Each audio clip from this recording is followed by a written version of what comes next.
Close and secure all possible entrances to your home. Switch off all lights.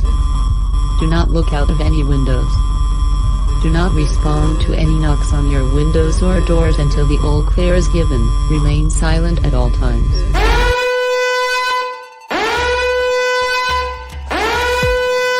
It's like, this dude's too cool for long sentences. He said the key words. He said, streaming live around the world, this is Paper Cuts We call it a poop bag.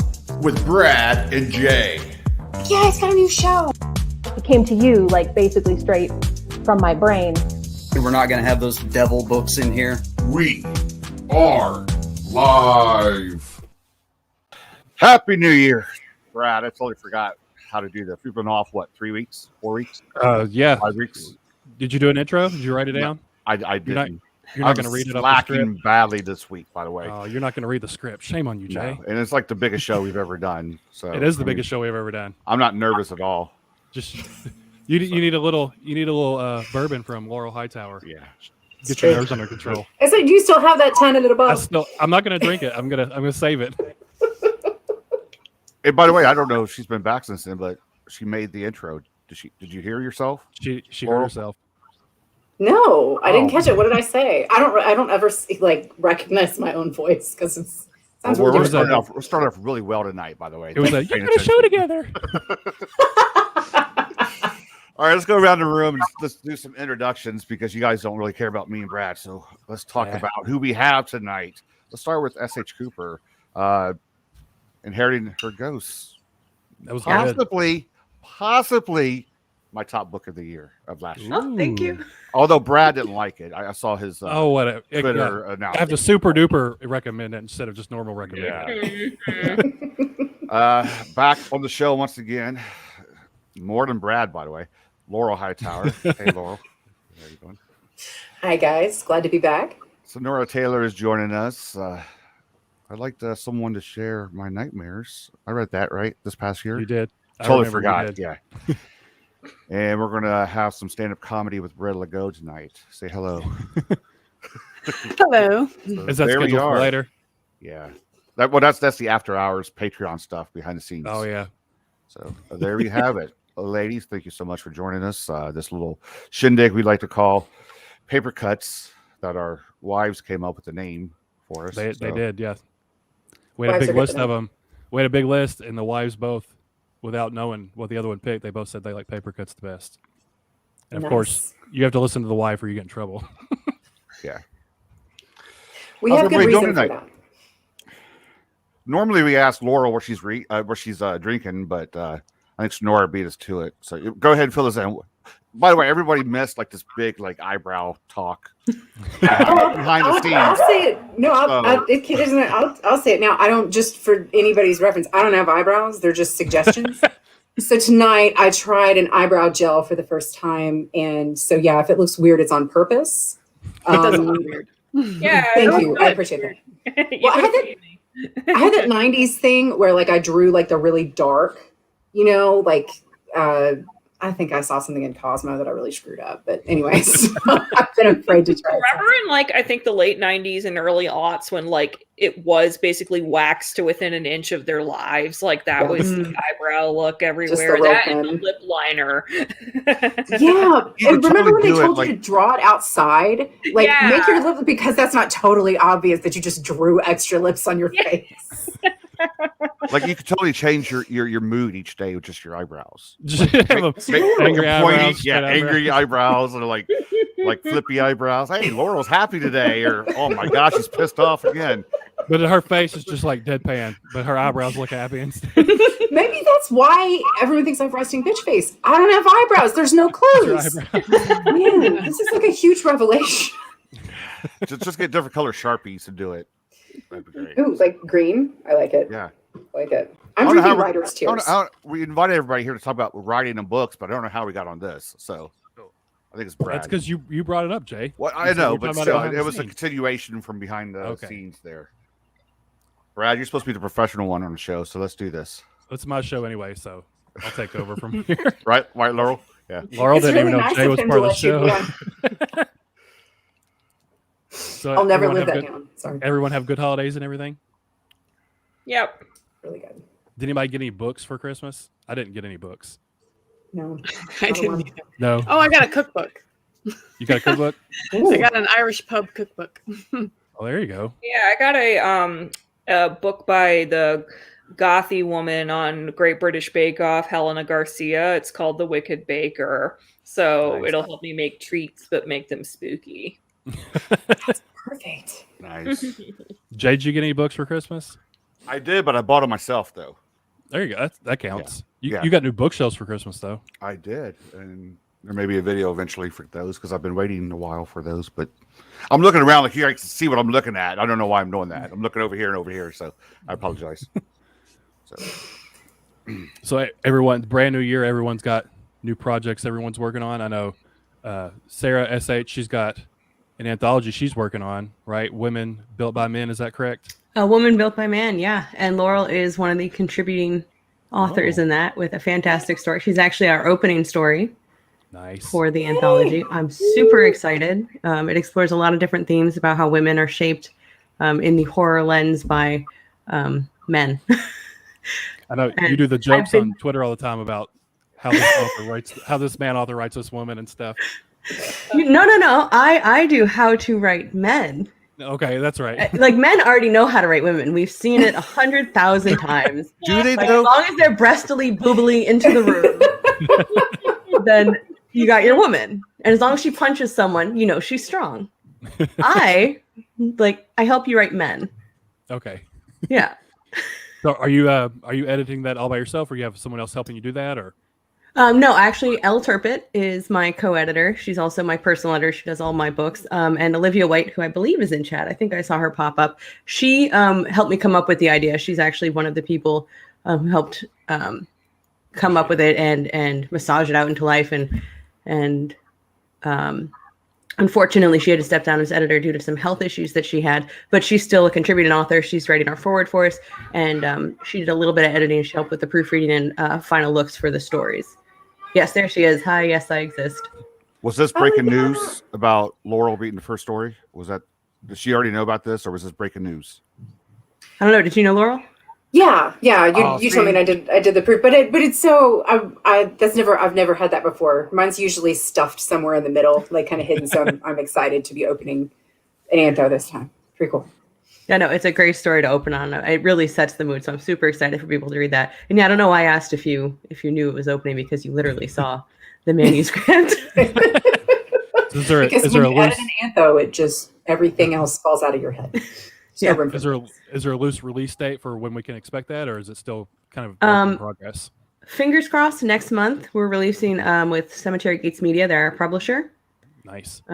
So hopefully next month it'll be out for everyone. ARCs are actually going to be coming out hopefully in the next week. So anyone who wants a review copy, hit me up on Twitter, Miss Pippinacious.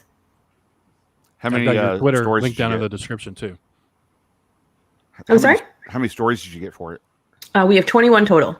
21 We have a mix of invited authors, which includes, like I said, Laurel. We have Gemma Amore, Haley Piper, and then we have quite a number of new authors, some who had never published in horror before. So I'm really, really happy that we're able to elevate some people who had not had that experience and that opportunity in at least indie horror.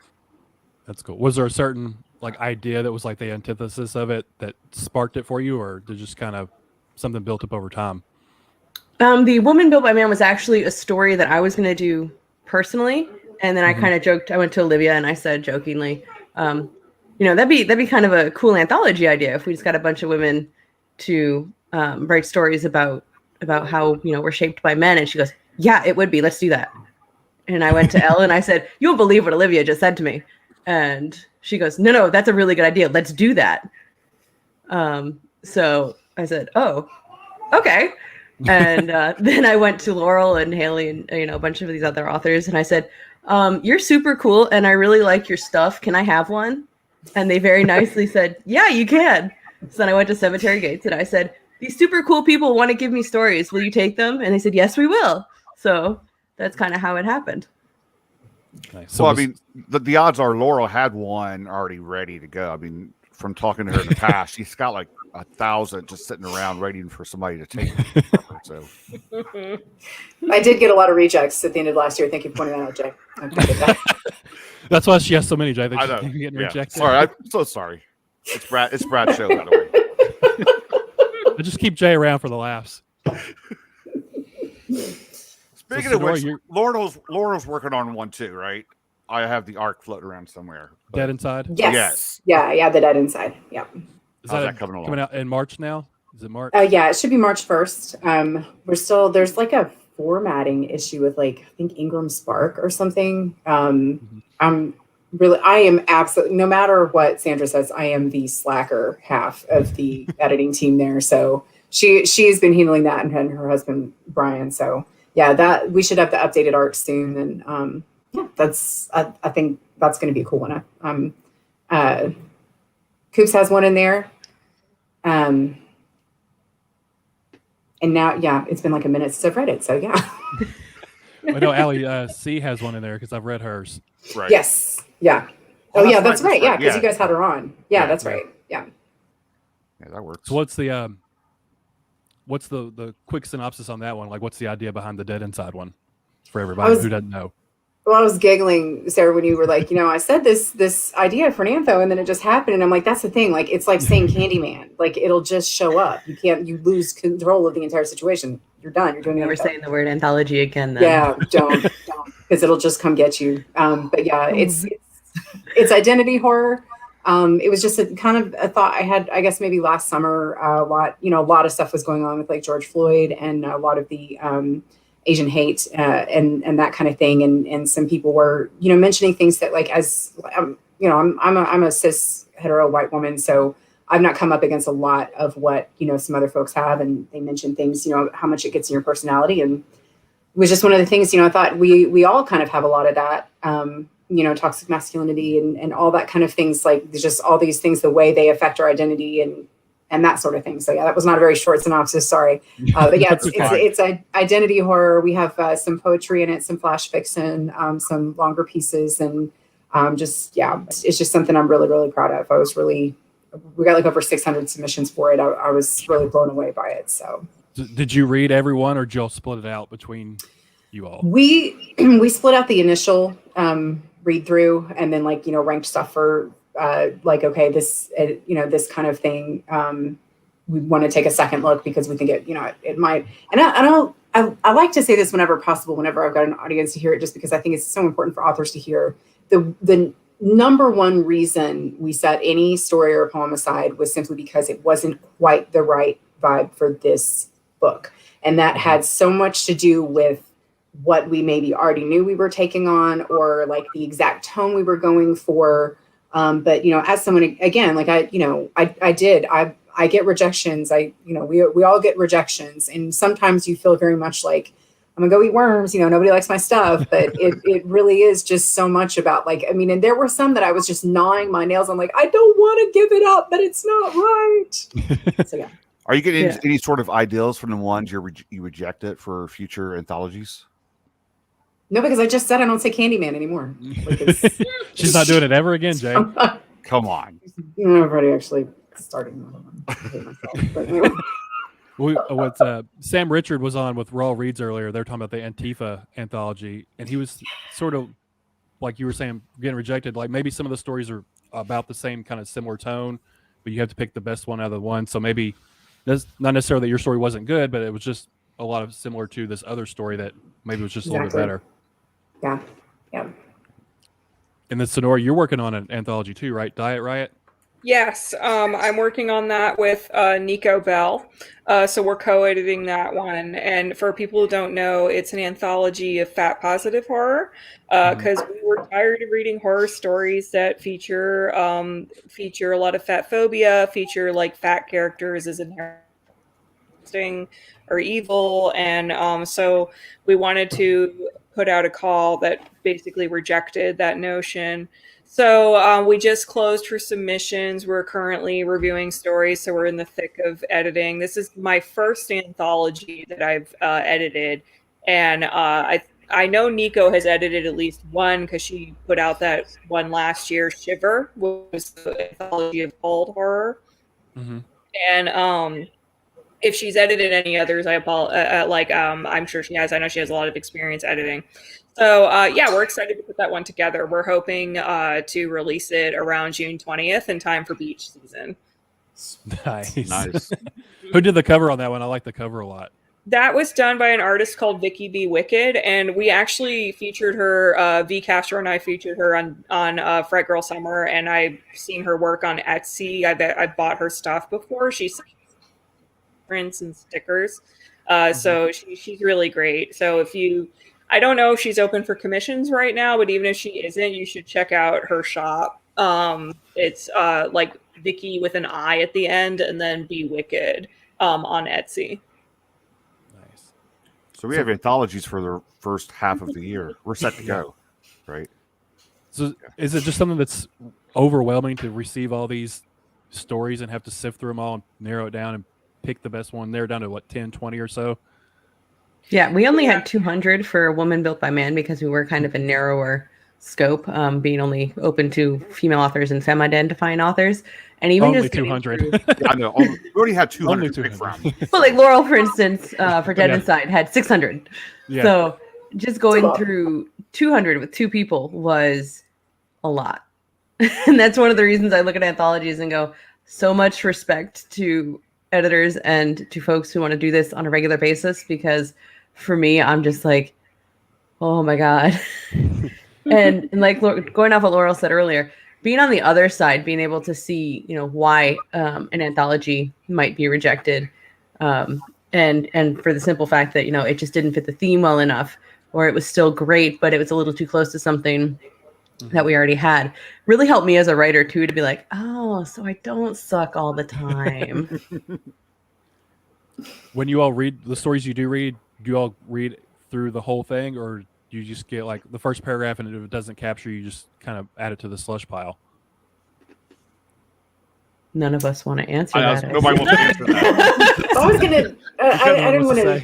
Because the people that got rejected are listening right now, and they're like, "You didn't even read the whole thing. Come on." I actually do typically read the whole thing. The only reason I wouldn't is if it was just like so clearly like. Honestly, you at the beginning you do kind of get some trunk stories, which I'm not saying that something you've already written can't possibly fit a call, but sometimes I'm like, did you even read the call?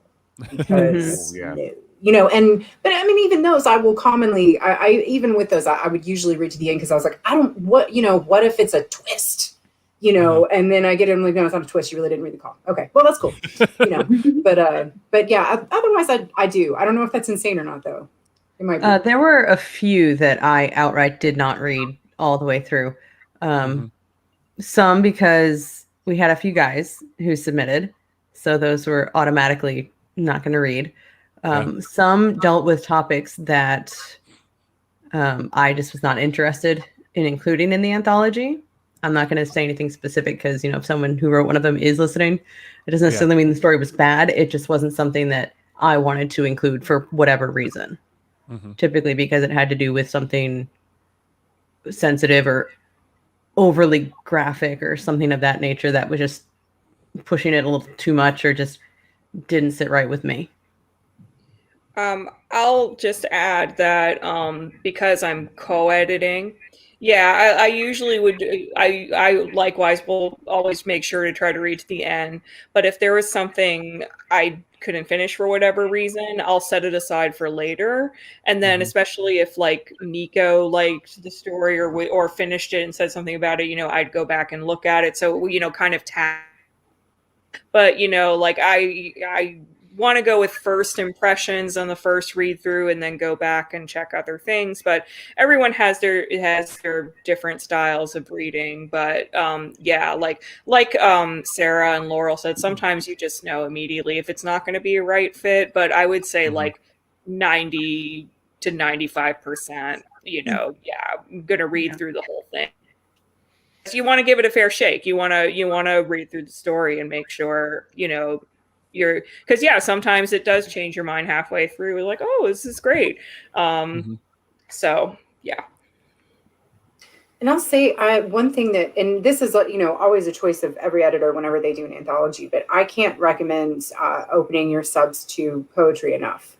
And that may be just a personal taste on my part. I am an extremely literal person. I always have been. I didn't really ever understand poetry very well until I got into horror poetry. And then I was like, this is my jam, and I feel like it's something that is it's a great bridge for people who maybe don't think that they're going to understand or get poetry, and to include those submissions. It's nice because it kind of breaks up the length on it some. And you can include more authors, but also I feel like it's a great introduction for some people. And some people, like, I'll read reviews and they'll be like, I don't like poetry, I skipped all the poetry, and that's totally fine. But other people like, wow, I didn't know I liked poetry, but I read some great stuff in here. I'm a big fan of opening subs to poetry myself. I love that format of an anthology having both short stories and poetry. I think it was the Scott J. Moses anthology. What one wouldn't do? Yeah. That's the one. That was like probably the first time I saw that format having the two mixed together, and it really the second helped. one in there's a poetry thing. Yeah, it really helped break it up some and change the pace from time to time. So I really like that format of those two together. Yeah, that's cool. Someone asked a question in chat. Which side of the editor's desk would you rather be on in the future? Bo Chappelle. Yeah, so do you all like being behind the scenes and doing all the editing and picking the stories, or would you rather just submit stuff? I know Laurel's never doing another anthology again, so we know her answer. I don't know. There's pros and cons to both sides. I was just going to say, I haven't edited an anthology yet, but I plan to. So I'd like to be on the other side. Editing. Do you have any themes that you're thinking about? I'm sorry? Do you have any themes you're thinking about? Yes. I'm not. It's kind of sketchy right now. It's kind of a very loose sketch in my head, so. But it's going to take some time. I think everyone else is scaring her with your stories. It's like, do I really want to do that? No, I've heard all the stories. I'm nervous, but I like a challenge. I'd be open to doing it again, but I think I would want to partner with somebody, especially someone like Nico who has more experience than I do, because, I can, bring something unique to it, having not edited a bunch of anthologies, because, reading it from that eye. But I also would want someone with more experience, like looking at it and making a lot of the decisions, equally. So, I'd be open to it, but I don't think I'd ever edit one alone. Oh, I'd never do one alone.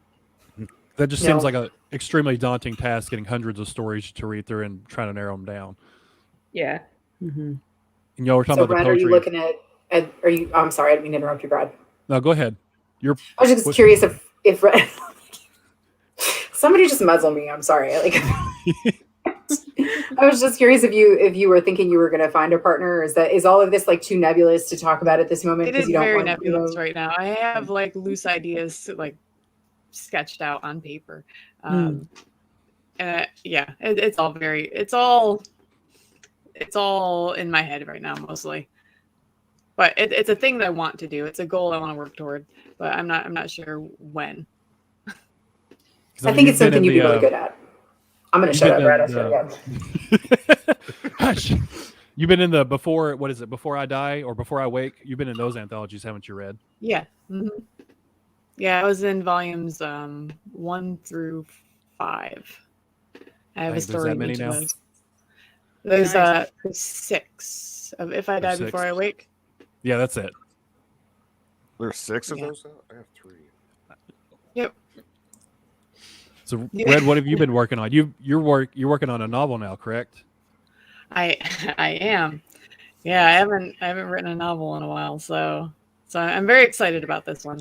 I was really worried because it's kind of vampire-y, so I was really worried it would come across as too YA because it is a teenage character. What's wrong with YA? No, nothing's wrong with YA, but it's not YA. It gets very, very, very dark, but the beginning is very YA-ish.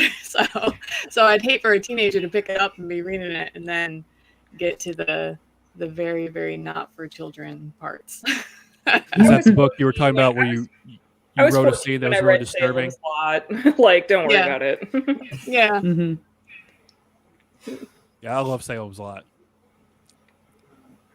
So is that the one you said on Twitter the other day you had written a scene or you're working on a scene that's like super graphic and you didn't know if you wanted to write it? Is that from that book?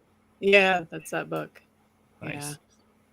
Yeah. It got pretty dark. It's already a pretty dark scene, a very sensitive scene. So I wasn't sure if I should go that far. But I think I need to go that far. Not just for shock value or anything, but just because it's a gut punch. It's a gut punch that needs to happen. So when can we expect it? I'm sorry? When can we expect it out? Oh, I don't know. Stop pressuring me. Well, I mean, I don't know. I thought I was going to be done with it in June, and that didn't happen. So I'm working on it. I'm over halfway there with the first draft. Has it been different for you to write that? Because I know recently you've done Lucid Screams and Dismal Dreams, the short story collections. So has it been different to step into a full-length novel?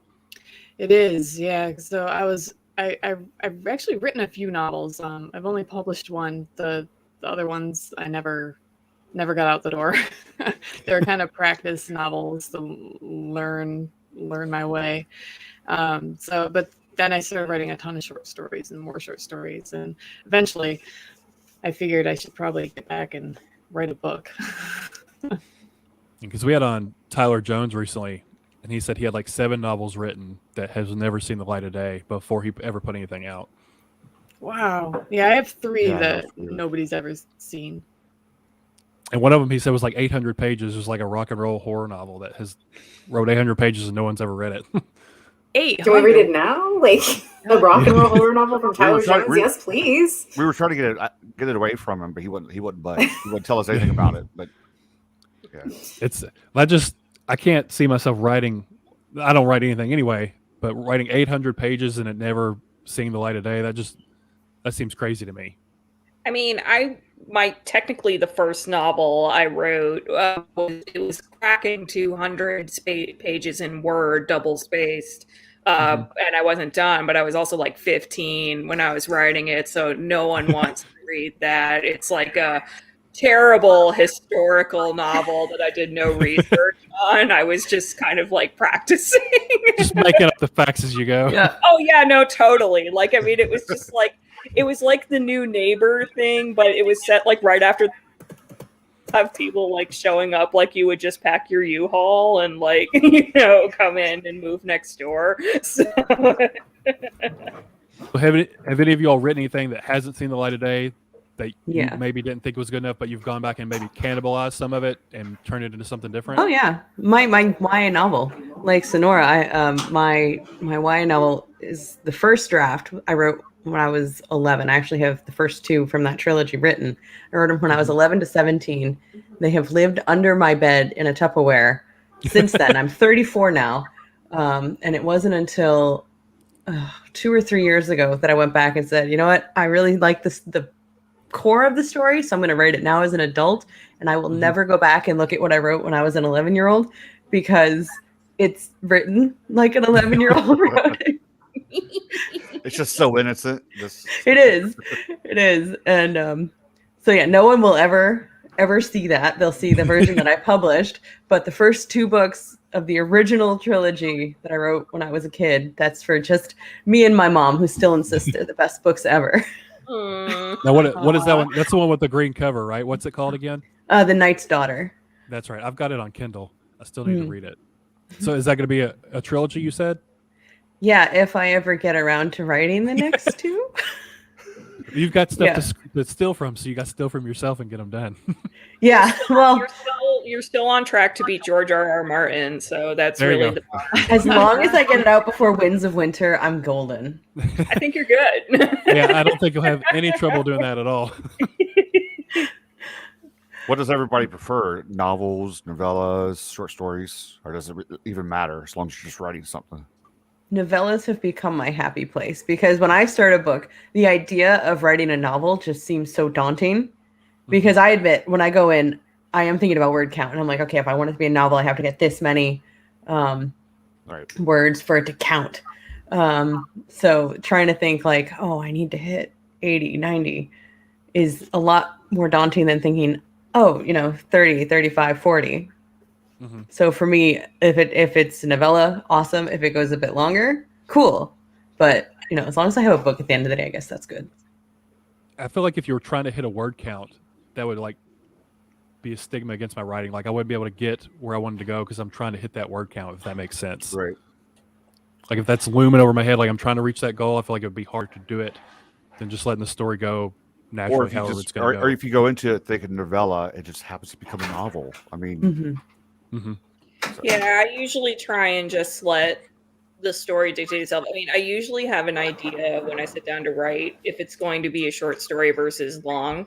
But I do sometimes think I'm sitting down to write a novel and it becomes a novella or vice versa. Or sometimes it started as a short story idea and then it became a bigger one. Like Without Condition was originally a short story idea when it was just the main character and her mother. And then when I added in the boyfriend, it became a novel. Right. Mm-hmm. But even if you start out with a novel and it only becomes a novella, I mean, I think the horror community loves novellas. So I mean, that's still a win. So. Oh yeah. I think horror really works best in short form. I mean, I hear the case made for like when you have a really long novel and you get to know the characters and it's a little scarier. But I think it really is more impactful when it's a little shorter. I mean, it depends on the story. It's always different, but I think that's why horror in particular benefits from the short story and the novella format. Mm-hmm. Yeah, I think for me, with the word count too, when I was querying with The Knight's Daughter, it started out shorter than what the final product ended up being. And I heard a lot from, agents and people in professional traditional publishing. That's too short. No one's going to read that. That's, you need to have this much. And if you don't have this much, it's garbage. They didn't word it quite like that, but close enough. And so I think for me, that kind of really got into my head a little bit where it's like, oh, I got to worry about word count because I'm not a real writer. I'm not doing it right if I don't do it the way these professionals tell me. But, since I got more comfortable being self-published and an indie and growing in that community, it's more like, oh, well, traditional publishing can go suck a rock. I'm going to do what I want. You can especially always for tell fantasy because they're always something- thousands of pages. You can always tell when something was stretched to meet a word count. I mean, I'm not saying that to be bitchy. I'm just saying it as a reader. Like, you can tell when it was. It's like, that quote from Fellowship that's getting so popular now, where it's like, I'm like butter spread across too big a piece of bread. Too much bread. Yeah, too much bread. Yeah. I think you could probably look at that too as one of the big differences between indie and like a mainstream publication because the mainstream, they're going to try to make you stretch it into the novel area. But being an indie writer, if you're 1,000 words short, go with it. Someone's going to love it anyways. You know what I mean? So it's like your creativity is going to be out there amongst everybody instead of worrying about what, like a mainstream publisher is going to say about it. So, and like we've said before, a lot of the most popular horror movies are 90 minutes. And that's sort of like a novella length, sort of the shorter, snappier, in your face type stuff.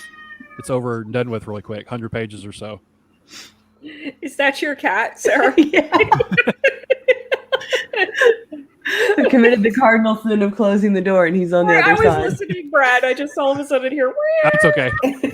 That's funny because I thought that was my cat outside my door. My door is right over there. It's Turbo. Let him in. Come on. No. Go away. Ignore him. He doesn't need the attention. They all need the cats now. Cat cameo. I don't know if you hear my husband in the background going, Turbo! Oh my god. All right. Hold on. You just gotta let him in. I'm glad I'm not the only one that has to get up and put the kids to bed. To let the cats in. Yeah. He's not going to want to come in now. Yeah, he won't. He'll just stay there and look. Yeah, he's allowed. He's like, screw it. Not everybody. So, Red, what about you? Do you try to hit a certain word count, or you just wherever the story takes you? What happens? No, only if it's for a call. a specific hall, then I'll try to work down. Usually when I have an idea and I start developing it into like a plot, I like Sonora said, I have an idea of if it's going to be short or if it's something that's going to take longer. Most of what I come up with can be pretty short, but if there's sometimes every once in a while I come up with something that needs more space to breathe. Mm-hmm. Kitty, what's the kitty's name? This is Turbo. Come here. You made so much noise. Say hi to people. Well, someone knew it was Turbo. I love his ears. Is Turbo a Sphinx? No, he's a Cornish Rex, which okay. They are crossbred from Sphinx. Gotcha. Yeah, so I was gonna say he looks furry, but like kind of, not as furry as a cat, as a non-Sphinx cat. Yeah, Rexes are, don't drink my water, are derived from Sphinxes and Siamese, and they're a whole blend of different, but this isn't about you, so. So I wanted to ask, do any of you all, like I know Red, you're really into astrology, and Laurel, you kind of into the ghost hunting stuff, and do you all like to incorporate things that you're into in real life, like some of your hobbies into your stories? Because Red, you had a short story like the astronomer's wife or the astronomer's husband. Mm-hmm. Yeah, the astronomer's mistress. That's it. Yep. Yeah, it's just astronomy's always just it's been there for me. Yeah, since a kid, I've always been fascinated by the cosmos. I'm always looking up, always, and so it just kind of bleeds into my stories. If there's anything related to space or coming from space, or anything about telescopes, I love to write it. Yeah, I've got several stories that are kind of astronomy related. And you have a giant telescope, don't you? Yes, she does. Well, it's not as big as some of the other guys, but it's not the size that that's the size that matters. Oh, it how matters. You use it, Red. It matters in telescopes. If it ain't 8 inches, I'm not impressed. Talking about aperture.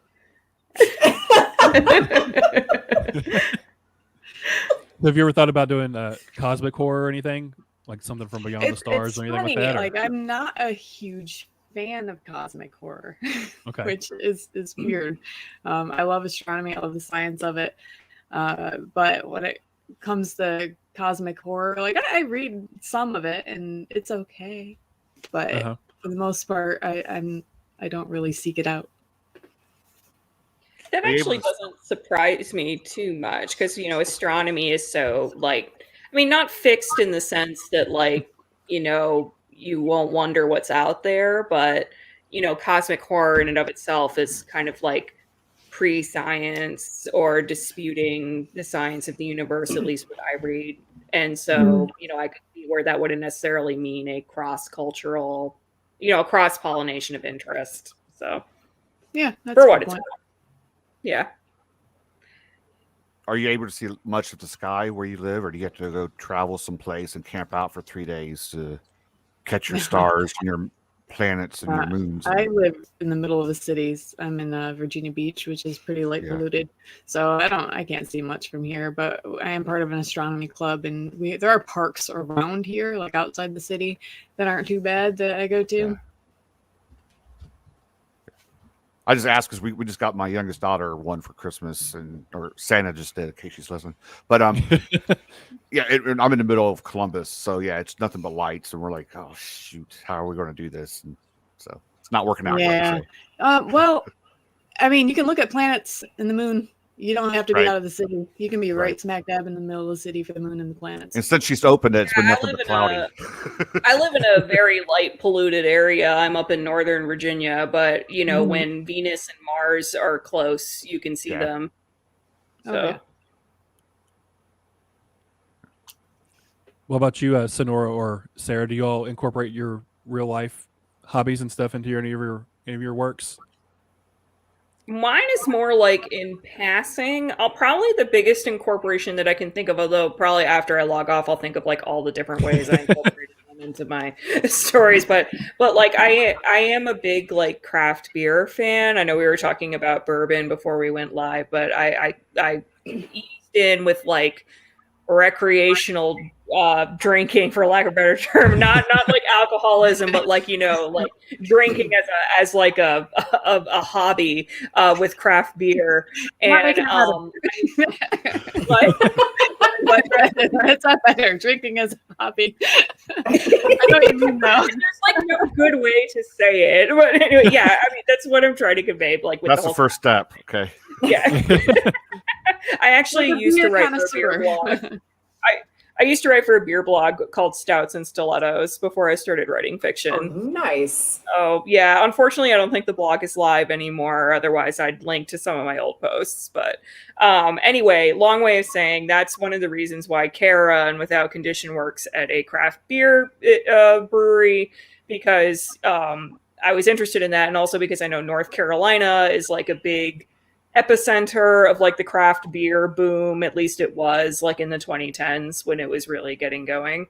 I am interested in ghosts, but like the way I believe in them is not the way I write them necessarily. So I think that's the main way. And it's kind of funny, so I'll have people say like, how come you don't have your characters like go to hockey games or do X, Y, and Z? And I'm like, I just don't think to give them much of my interests beyond maybe some passing things here and there, like with the beer interest or liking some of the same music.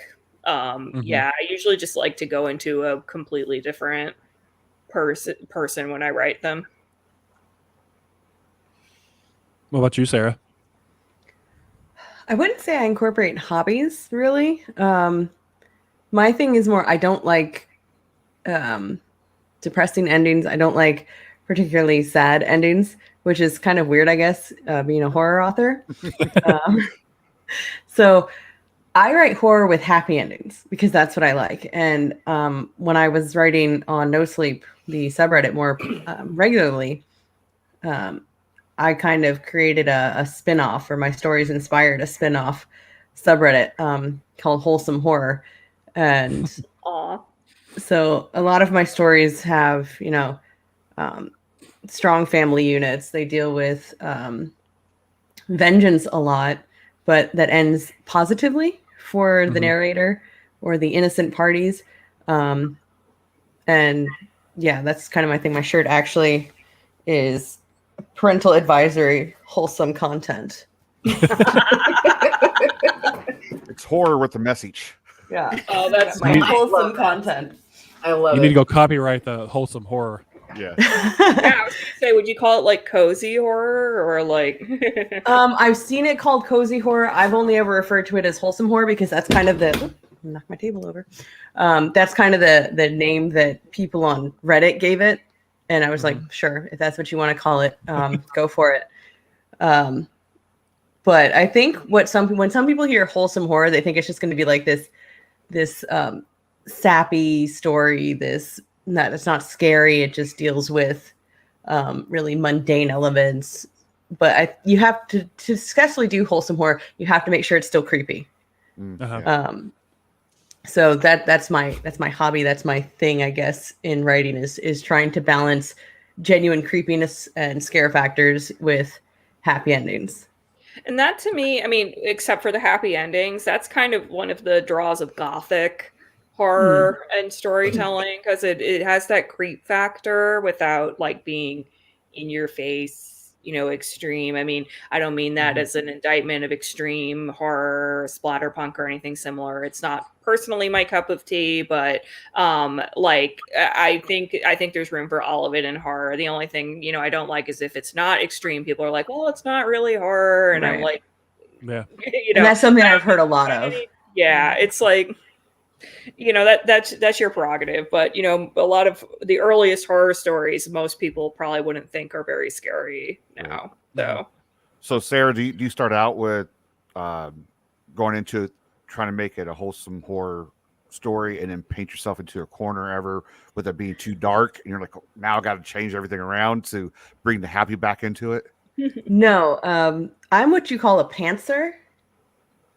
So I never really, I have a general idea of point A and point B, but how I get there, it's just sort of like, let me write it down and see what happens. And sometimes stories that I thought were going to end on a wholesome note didn't. And sometimes stories that I thought were going to be kind of dark ended up, on a relatively wholesome end. So it's just, I just kind of let the story tell itself. Wherever it wants to go, I let it go. So would you consider inheriting her ghost? Would you consider inheriting her ghost to be wholesome horror? Because I would have. Well, I don't want to say that. I don't want to say one way or the other, because then you're asking me to kind of spoil the end of the book. Which way does it go? It's your interpretation, Brad. Yeah, what's your interpretation? I would not have said it was wholesome horror, because I felt like it was pretty scary and not graphic stuff, but like intense moments and stuff that, for me, I wouldn't categorize with something being wholesome. Well, see, wholesome horror doesn't mean that it's going to be like this puppies and rainbows throughout the whole thing. One of my stories that I did on No Sleep, for instance, is called Ersequi, and it's technically a wholesome horror because it has a relatively wholesome ending, but in it there's like some graphic animal violence, and there's references to sexual assault, and there's references to violence against Indigenous women in the U.S. So the themes incorporated and some of the scenes incorporated are not wholesome at all. But the ending is about how this Indigenous woman calls upon an ancient spirit, Ersequi, who is an actual protector of his believers. I don't think he is in current public conscious, even in Indigenous communities. He's a spirit that is no longer invoked. But in this particular story, I did use Ersequi. And so the wholesome aspect came from, this woman asking for help and this ancient spirit coming to help her and wreaking havoc and taking vengeance against the white man who was kidnapping, imprisoning, and doing terrible things before murdering these women. So wholesome horror is a blend of, that's awful, that's scary, and then an end that kind of makes you sigh with relief and go, oh, that's kind of hopeful, that's kind of happy. And then I have others that are just downright happy, like Fran and Jock is about teddy bears. Right, but also fucking terrifying. Okay, like, seriously, I think isn't that the first story in the collection in that one? I think that's from Twisted Roots. I think Fran and Jock appeared in that one, and it's actually based on my grandfathers, who were Fran and Jock. Those were their nicknames. And this girl gets these teddy bears, and they have recordings of her grandfather's voices saying, "I love you." And one night she goes home to house sit for her parents. The teddy bears are there. She wakes up. One of the teddy bears has fallen on the bed beside her, and she opens her eyes, looks at it, and it says, "Get out." Absolutely the fuck not. Wait. I gotta have like this. Evil Teddy Ruxpin. So she's in this dark room with these teddy bears, and it's still her grandfather's voices, and the first one says "Get out," and then the one that's still up on the shelf says "Get out," and they just start screaming, and threatening, and as she's running out of the room, I don't know if I should spoil this. You don't have to spoil it if you don't. I have to read it now. It's on my list. Well, so it starts off, and people claim that it's very scary, and then the ending, they're like in tears. So that's wholesome horror to me. So it's more you about got to bring the scares, and you have to have that ending that kind of gut punches. So it's more about the conclusion being more happy than the actual content of the story itself. Right. Yeah, because I think what makes wholesome horror effective is when you don't know it's going to be wholesome. Right. Which is why I'm hesitant to say whether or not Inheriting Her Ghost, for instance, is wholesome or not. Like, you don't think it is, other people might. I got you now. Yeah. So the challenge has been put down. See if I get through it without crying. That's it. Where's the teddy bear story? Where can they find that? It's actually my most popular story on Reddit. Let me pull it up and I'll link it in the chat. But also go buy Twisted Roots because it's really, really, really good. It's an excellent collection. Thank you.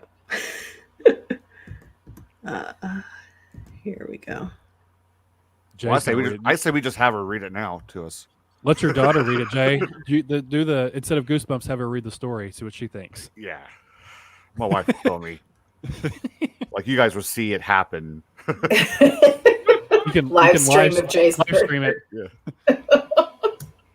I guess I'm not logged in, so I can't put it in the actual chat, but I put it in. Here, I got it. Let me see if it'll let me do it.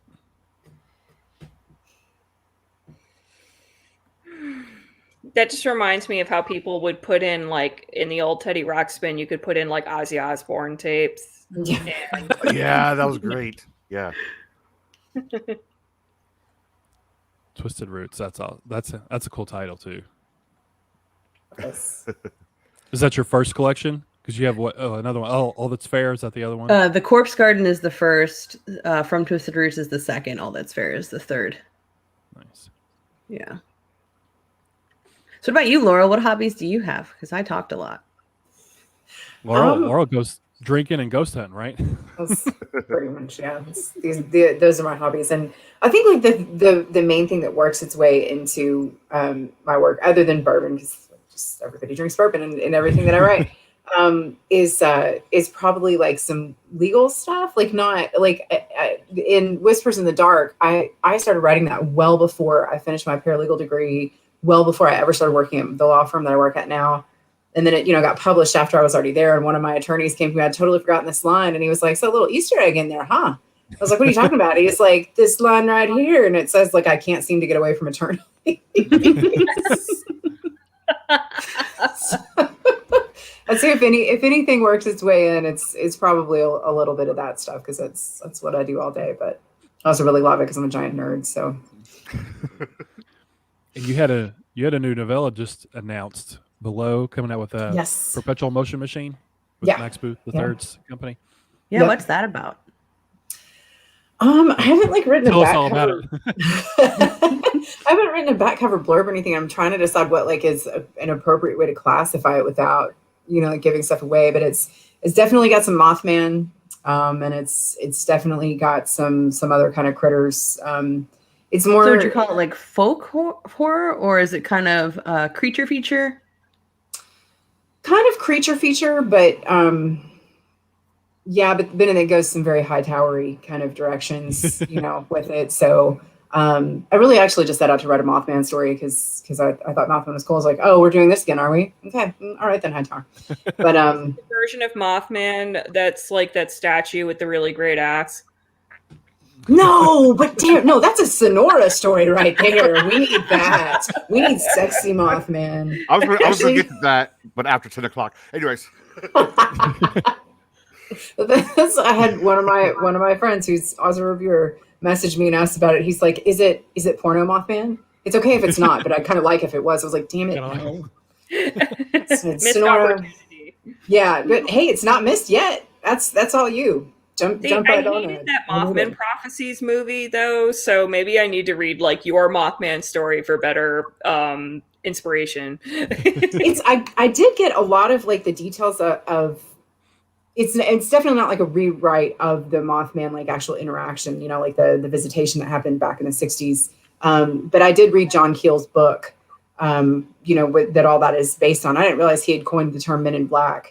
So there's a lot of really nerdy stuff in there, and it was interesting because the conclusion that he reaches is vastly different from what the movie kind of portrays. So I would recommend that as you got to set aside the major ego that goes along with that book that he wrote. My God, there's so much ego. You kind of got to you can't see the print sometimes, but just set that aside and keep going. It's cool. I've read Jonathan Franzen before, so you got it handled. This isn't the story with my character, is it? It is, yes. It is. You die horribly. You die horribly. Yep. That's always so funny to me as a horror writer when people are like, will you kill me? Please? Didn't we have that interaction like before we knew each other particularly well? I said something about it. I was like, "Oh yeah, kill me," and you were like, "Oh, my bad, I already did." Like, I think you said, like you'd already done one with my name. I think, if I'm friendly with people, your name has probably appeared in a story somewhere, and you're probably dead. That's how I show affection. I don't think I've been killed in a story yet, and it makes me sad. I use you. There's going to be a spate of stories where people named Sonora die. I know, really. It's what's funny. the I connection actually now? downloaded an anthology where it was one person, and every story was a different way that person was killed, which I thought was like a really unique. That's cool. Take on a. I mean, I don't think it was a real person. I think it was like the character, but yeah, wasn't that also the big thing with the Rue? By yes, like there were a lot. Oh yeah, people in there. Yeah, because I think it was like blatant. The names were just flat out. It was everybody's really name. bad. It wasn't like any questionable things about it. It was just the names were there. So yeah, no, I remember seeing it online. People were like, "I found where I died." Yeah.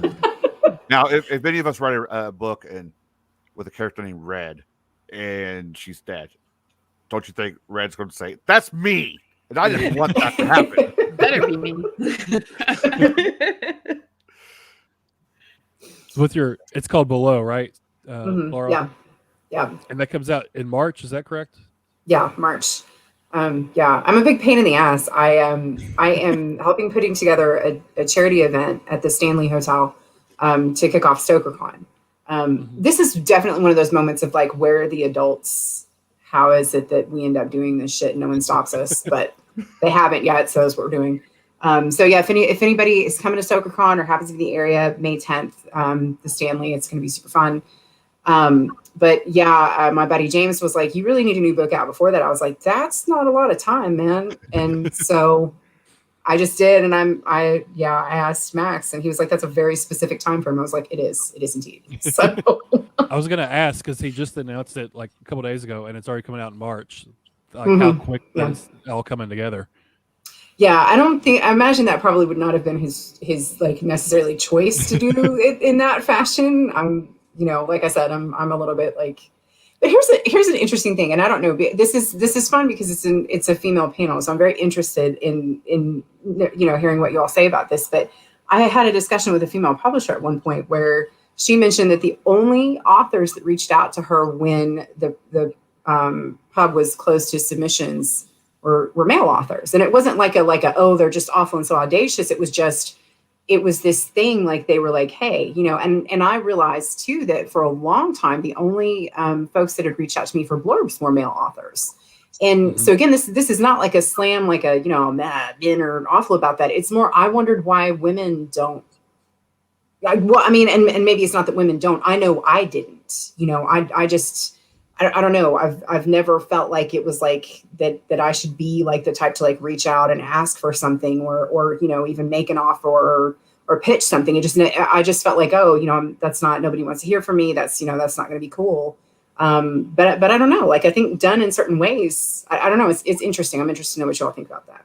No, I definitely see that and agree and have lived it because I feel like as women authors, especially in the horror genre where we're still, I think, coming into our own and being recognized as the powerhouses that we are, that there's still this idea that if we do anything, if we stand up for ourselves, if we assert ourselves in any way, then we're going to be seen as aggressive. We're going to be seen as pushy, bitchy, whatever you want to call it. And I think that's something that a lot of us still have to work through and decondition ourselves from thinking and believing. Going back to Woman Built by Man, I reached out of the blue to several publishers in the indie sphere and was very nervous to do so because who am I? I'm just some tiny little author who's like, hey, pay attention to me, please.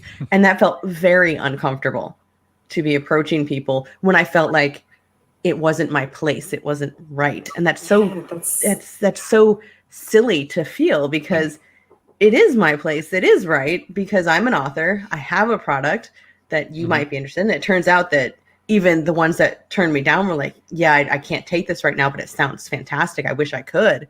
So it's like, oh, I do have, ideas that other people are interested in. I do have value and worth that other people will recognize if I just put myself in front of them and say, hey, I'm bringing something to the table. Do you want to share? And that's something that I'm continuing with even now, where I'm querying agents out of the blue, just like, hey, I'm not really looking for a particular literary agent right now, but I see that you do film and TV representation. And I have a number of works that you might be interested in, particularly my latest. So here you go. And I think a big step for me personally is overcoming that feeling of I don't belong. It's not my place. All these barriers that, society and all that jazz puts up for us. But I think a lot of it is self-imposed too. Yes. Yeah. Before somebody else goes, I would love to see Inheriting Her Ghost adapted to the screen, whether it's a miniseries or a movie. Oh, that would be. That's the one I'm pushing. I'm like, please, please, please, please. That would be great on screen. That could be a miniseries. I think I might have said that could be a miniseries. Yeah. Six, 7 episodes would be done. Flanagan, that's your next one. We want to see it. What about you, Sonora? Kate Siegel already did one thing for me. Can we maybe, Yeah. Do you have anything to add to that, Sonora? Yeah, I mean, so it is definitely very daunting. It gets a little easier with each book, and I've definitely asked more people for advanced blurbs with each manuscript than I did the previous, because I'm just more comfortable with it, and also because I know more people.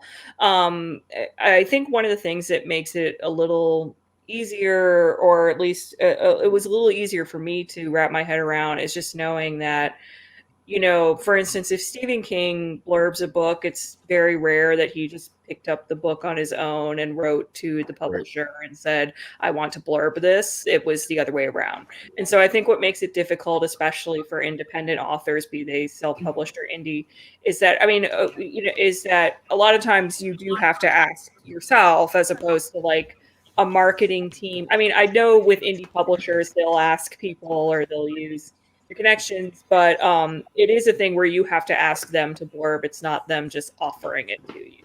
And that's actually so much of the marketing and accolades part of it. And that was something I definitely did, because especially with the way a lot of bigger authors talk, and especially men, but women too, it's you make it seem like it all just came to you, oh, look at that, my book just happens to be nominated for an award, or oh, I just happen to be, everything is very calculated and pretty, even when a book is facing outward on the shelf at Barnes and Noble, that was paid for by the publisher usually. Right. I think that's a really important thing for people to be aware of too. Yeah, it's if your attention is drawn to something, there's usually a calculated move behind that. And so I don't say that as necessarily a finger point, but just so people don't feel embarrassed when they have to take that on themselves, because people, we are fed the idea of the guerrilla marketing, plucked out of nowhere and discovered organically. Right. That almost never happens. So that's my long way of saying that as long as you're politely asking for a blurb and you don't cuss someone out if they say no or don't get back to you, it's really not going to be that big of a deal. Most people will get back to you.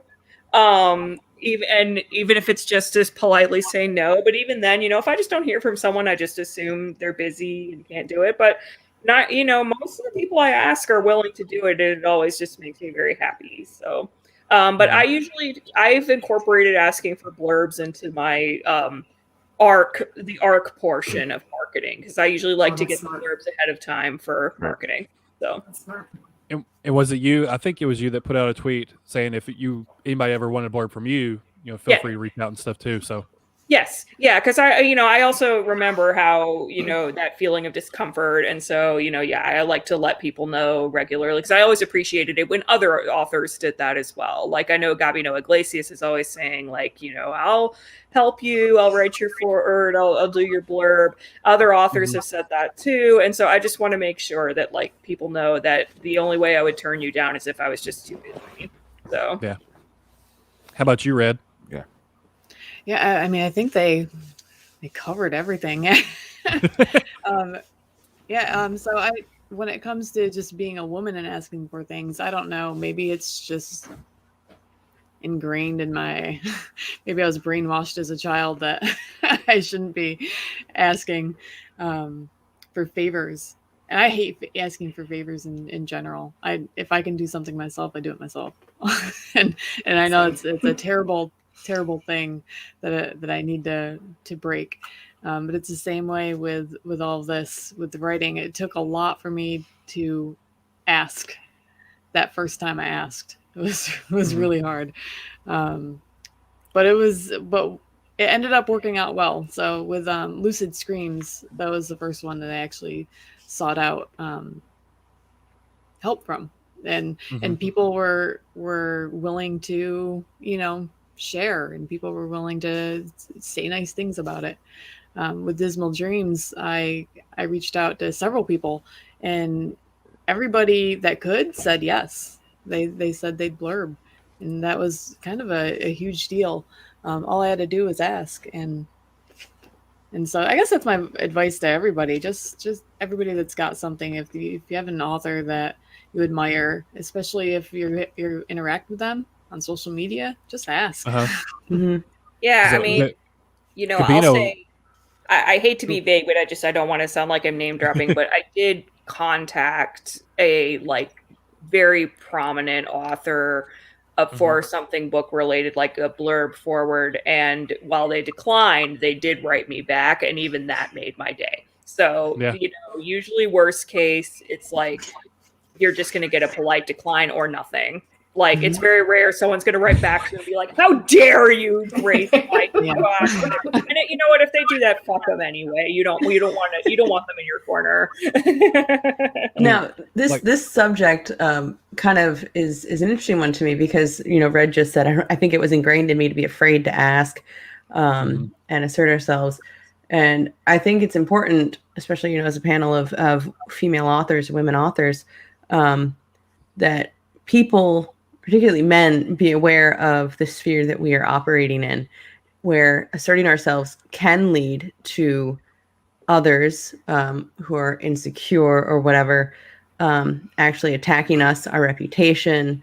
That has happened to me, fairly recently. Someone in the horror sphere, I did assert myself with them. It was nothing major. I had a couple of scheduled meetings with them for a project that we were working on together. And he was late to one.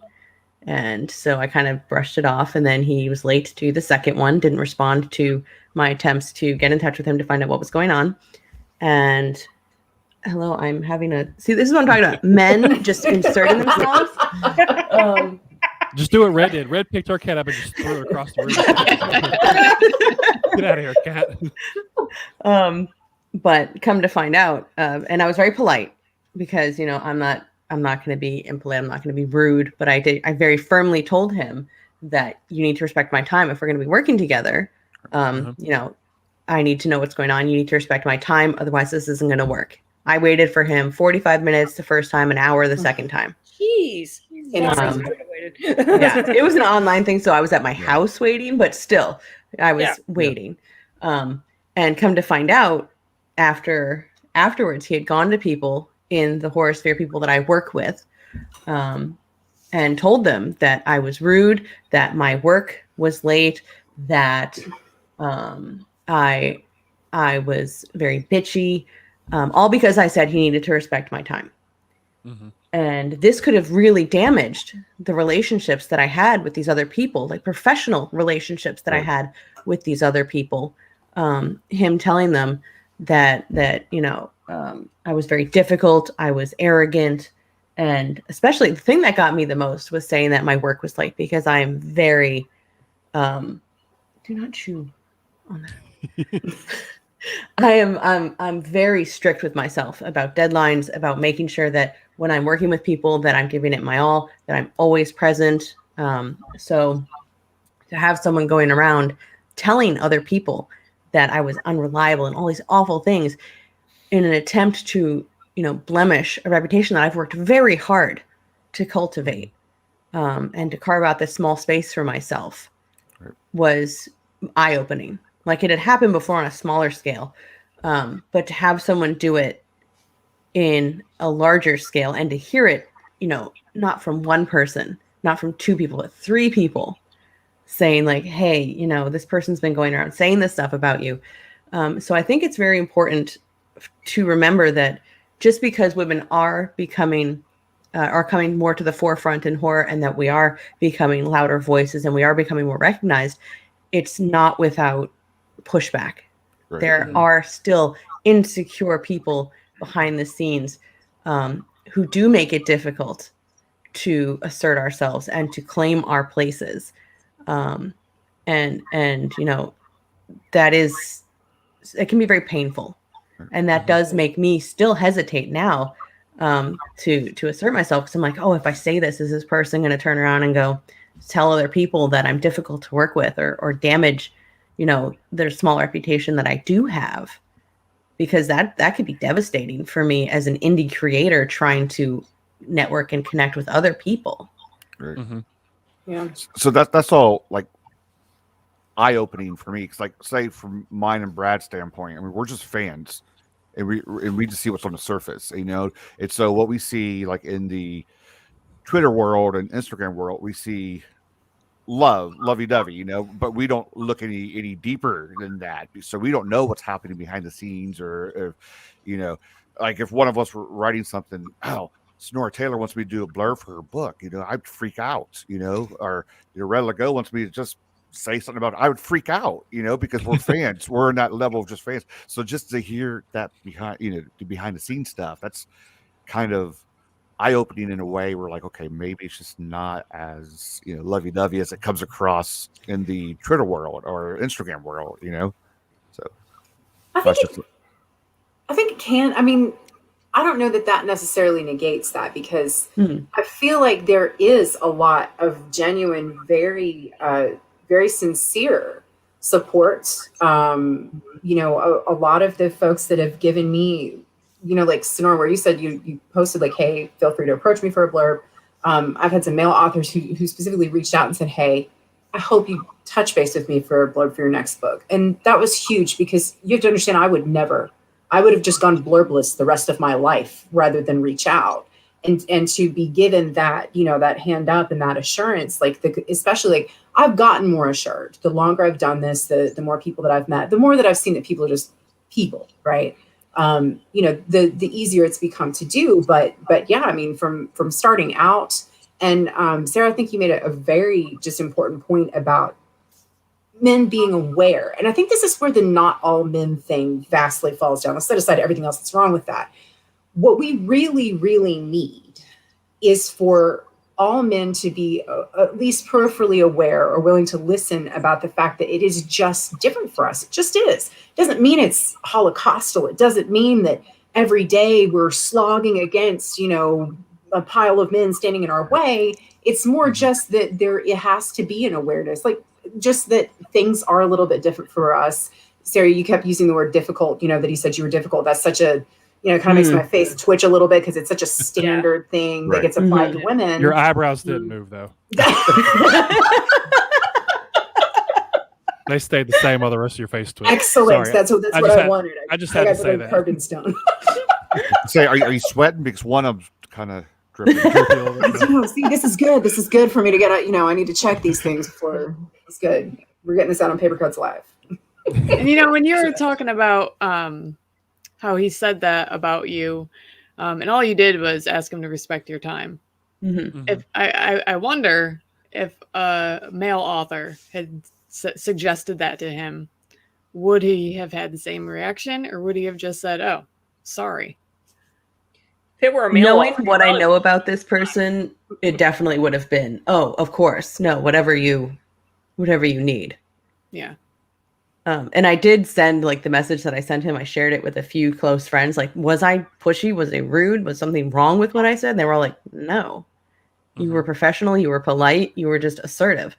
And like Laurel said, not all men. And I'm a big proponent of of not all men. And I will say that because I hate generalization. I will never use a sweeping brush to say, you know, men are terrible, men are doing this. I know a lot of very supportive, wonderful men who are interested in honestly promoting, helping, supporting the women in their lives. I'm married to one. Like you guys here have been fantastic support and voices for women in indie horror. So I never wanted to come across like, oh, I'm attacking men. Men have it so easy, blah, blah, blah. Because I know that's not the case. Everyone has their own struggles. Everyone has their individual experiences and things that they have to go through. But as women, we do have these barriers in place where being assertive is seen as bitchy. Making sure that our time is respected is seen as difficult. And that doesn't happen, I think, to the same degree, to the same level when it's a man dealing with another man, because they're used to that being allowed. Whereas when women come in and say, you know, this is my time, you will respect it or we will not work together, that's like, oh, she's on her period, obviously. Like for however long each of y'all have been in the sort of publishing world, different lengths of time, do y'all feel like that has changed at all, gotten better, gotten worse, stayed the same as far as the acceptance of women authors, especially in horror? Do y'all feel like there's been any change at all, what for better or worse? I think it has gotten a lot better, but more so for white women than for women of color, and for straight women over queer women. Like, because I still see lists. I have, as recently as like a year or two ago, I've seen like, here's some authors to read for Women in Horror Month, and it was like 10 women, and every single one of them was like a cis white woman. So you know, I think it's a little better, but it definitely needs to be more all-reaching, and it's also still like, it's still that idea of like, here's women's horror, or like, I like women's horror, but as long as it's exactly like men's horror. And it's like, it's going to be different the way you write about it, because it's going to be different experiences. Like, I honestly think one of the things that make women's horror so strong is writing about what is scary in a world where basically from birth you're raised to fear for your life, in a way that men aren't. So, I think that's something valuable that people could take from it if they're not just looking for like Stephen King, but written by women. So, That makes me think of a tweet I saw going around earlier today where it was someone going, can anyone recommend me man horror? Because all I'm getting are these women books. That was a real tweet. I saw it. Yeah, actually, Max Booth retweeted it. I think Max was the one who did it. Yeah. Is it? Because I only saw the retweet very briefly shortly before this, and I was just going, women. It was horror. like I want horror movies for men instead of kids and women, or something like that. That's what it says. Yeah. But it was serious. It wasn't a joke or anything. It was it was serious. Like, apparently he doubled down on it, but I think like Max said something under it. Like, I'm like, oh yeah, when I'm sitting here watching The Descent, all I can think is this is such chick lit right here. The Descent is a terrifying movie. I've never seen. No, it's just women. It's just women. It's just women. Women don't scare me. Sorry. It's the claustrophobia that really bothered me. It's that's an absolutely terrifying movie. I was one of my favorites. I will back up real quick and say too, just in praise of Max as well. Like there, and it's not. I don't want to make it sound like I can just choose wherever the hell I want to work, and that's not remotely the case.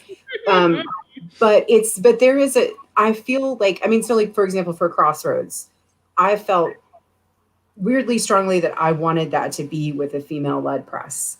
And so putting it with Sam, and I don't know, maybe that sounds weird, like it's like, oh, men couldn't do this. It wasn't really how I felt. It was more, this is a very specific message. I want women to help me carry it. It just feels like that kind of story to me. Below doesn't really feel like that. But what it is just like, I pay attention. I pay attention to publishers. I don't have super high standards, like you drop an F-bomb, you're not gonna bother me. It's not stuff like that, but I do notice, like, do they turn around and attack one woman in support of another? You know, do they do things that are just like, you know, make me feel like that's not somebody that I want carrying my message. And I feel like, you know, and Max and I work with the same media agent, you know, and I just feel like I don't know, like his press has continually appeared to me to be one that is very diverse in seeking out, you know, diverse voices and, you know, that kind of thing, and someone that I'm very comfortable with working with and that I very much want to work with. And I don't know, it's one of those things too with publishers, like something to keep an eye on. You know, if you want to attract female talent, you know, and you want people like that on your roster, you know, I guess pay attention to stuff like that. I don't know how to say this without sounding like rambling and weirdly, you know. You can ramble. It's all right. So let me ask you this. And I don't want to ask this like in any kind of offensive way or anything, but you know, we have 4 very popular female writers right here. Do you see, or do you want in the future for there not to be separation, not to be, well, this was a woman writer, this was a man writer? You know what I mean? Do you ever see everything blending together where it's not separate, where we don't have women in horror month or the genders are separated? Do you understand what I'm trying to say? I think ideally, like, we wouldn't need to have a Women in Horror Month. We wouldn't need to have, you know, any particular month to celebrate anyone. But I don't think that's going to change anytime soon. Right. And I also think we tell different stories. That there's just like a queer person, LGBTQ plus, is going to tell a different story than I'd be able to tell because that's their lived experience. So I don't think there's ever going to be a complete mesh, but I think there could be more of a commingling, if that makes sense. Right.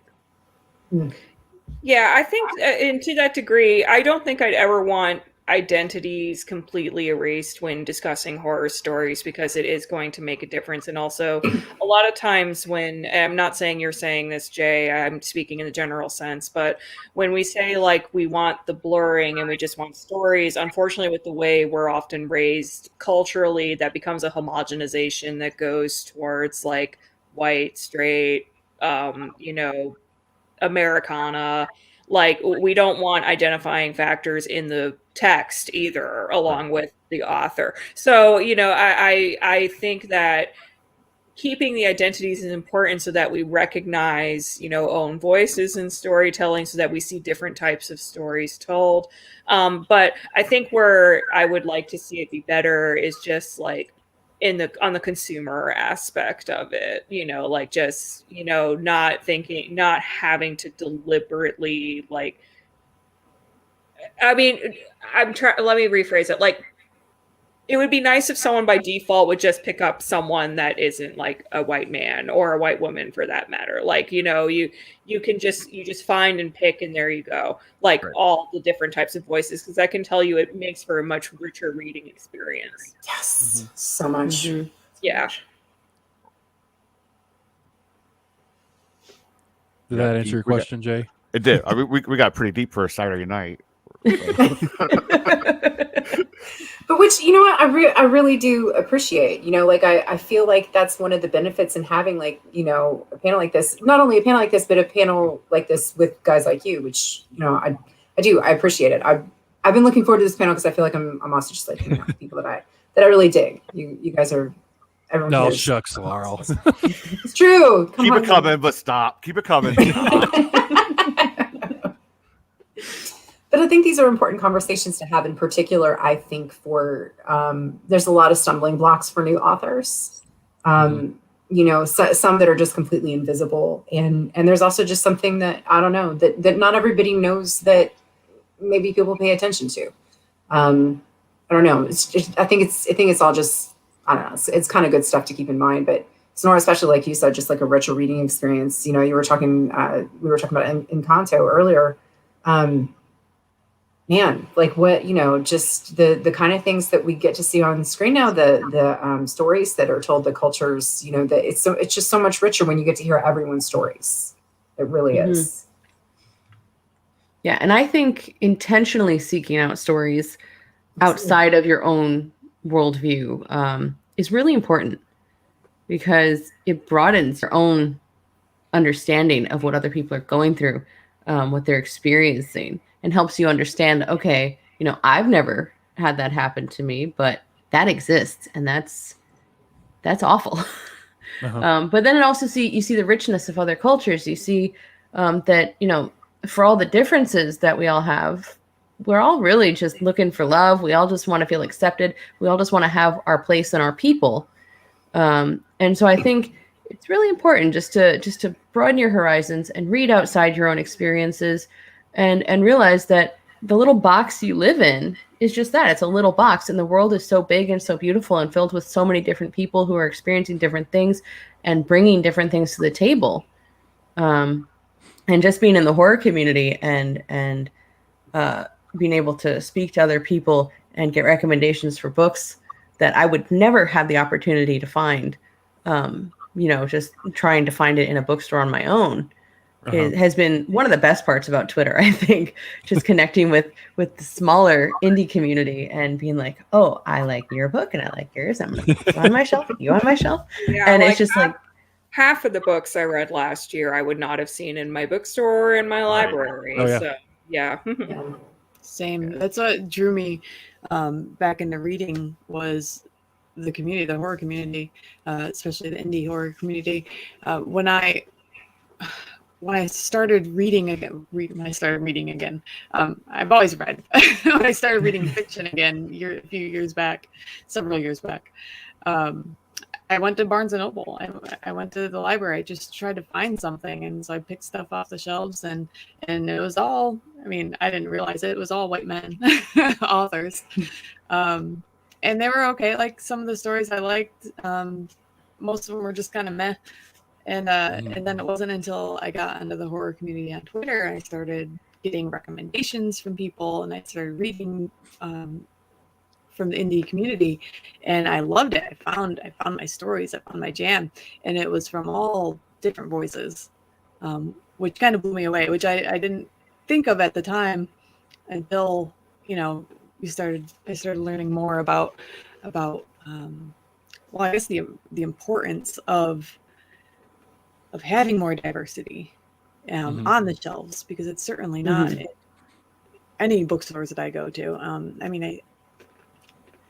There's like maybe one or two authors of color that I can think of that I see on Barnes and Noble shelves. There's not much. So I'm very thankful for this community for broadening my reading experience. Mm-hmm. Yeah, and how willing people are to promote those other voices and people who are outside of their initial sphere. And they're like, oh, I read this great book by a Black author. Oh, I read this great book by a Latinx author. And it's really great because, it really does help a sense of community. Just being like, there is no other in horror. And I think that's one of the really great things. Well, I think that the ideal is there is no other. And that's what we'd like it to be. Because I think in a way, we're all kind of the weird kid. We're all the outcast. We have all kind of maybe had a little trouble fitting in. Maybe I'm just, pushing my own bias here. I was the most popular girl in my school. No, Professional time here, yeah. Yeah, horror, I think. Cheerleader.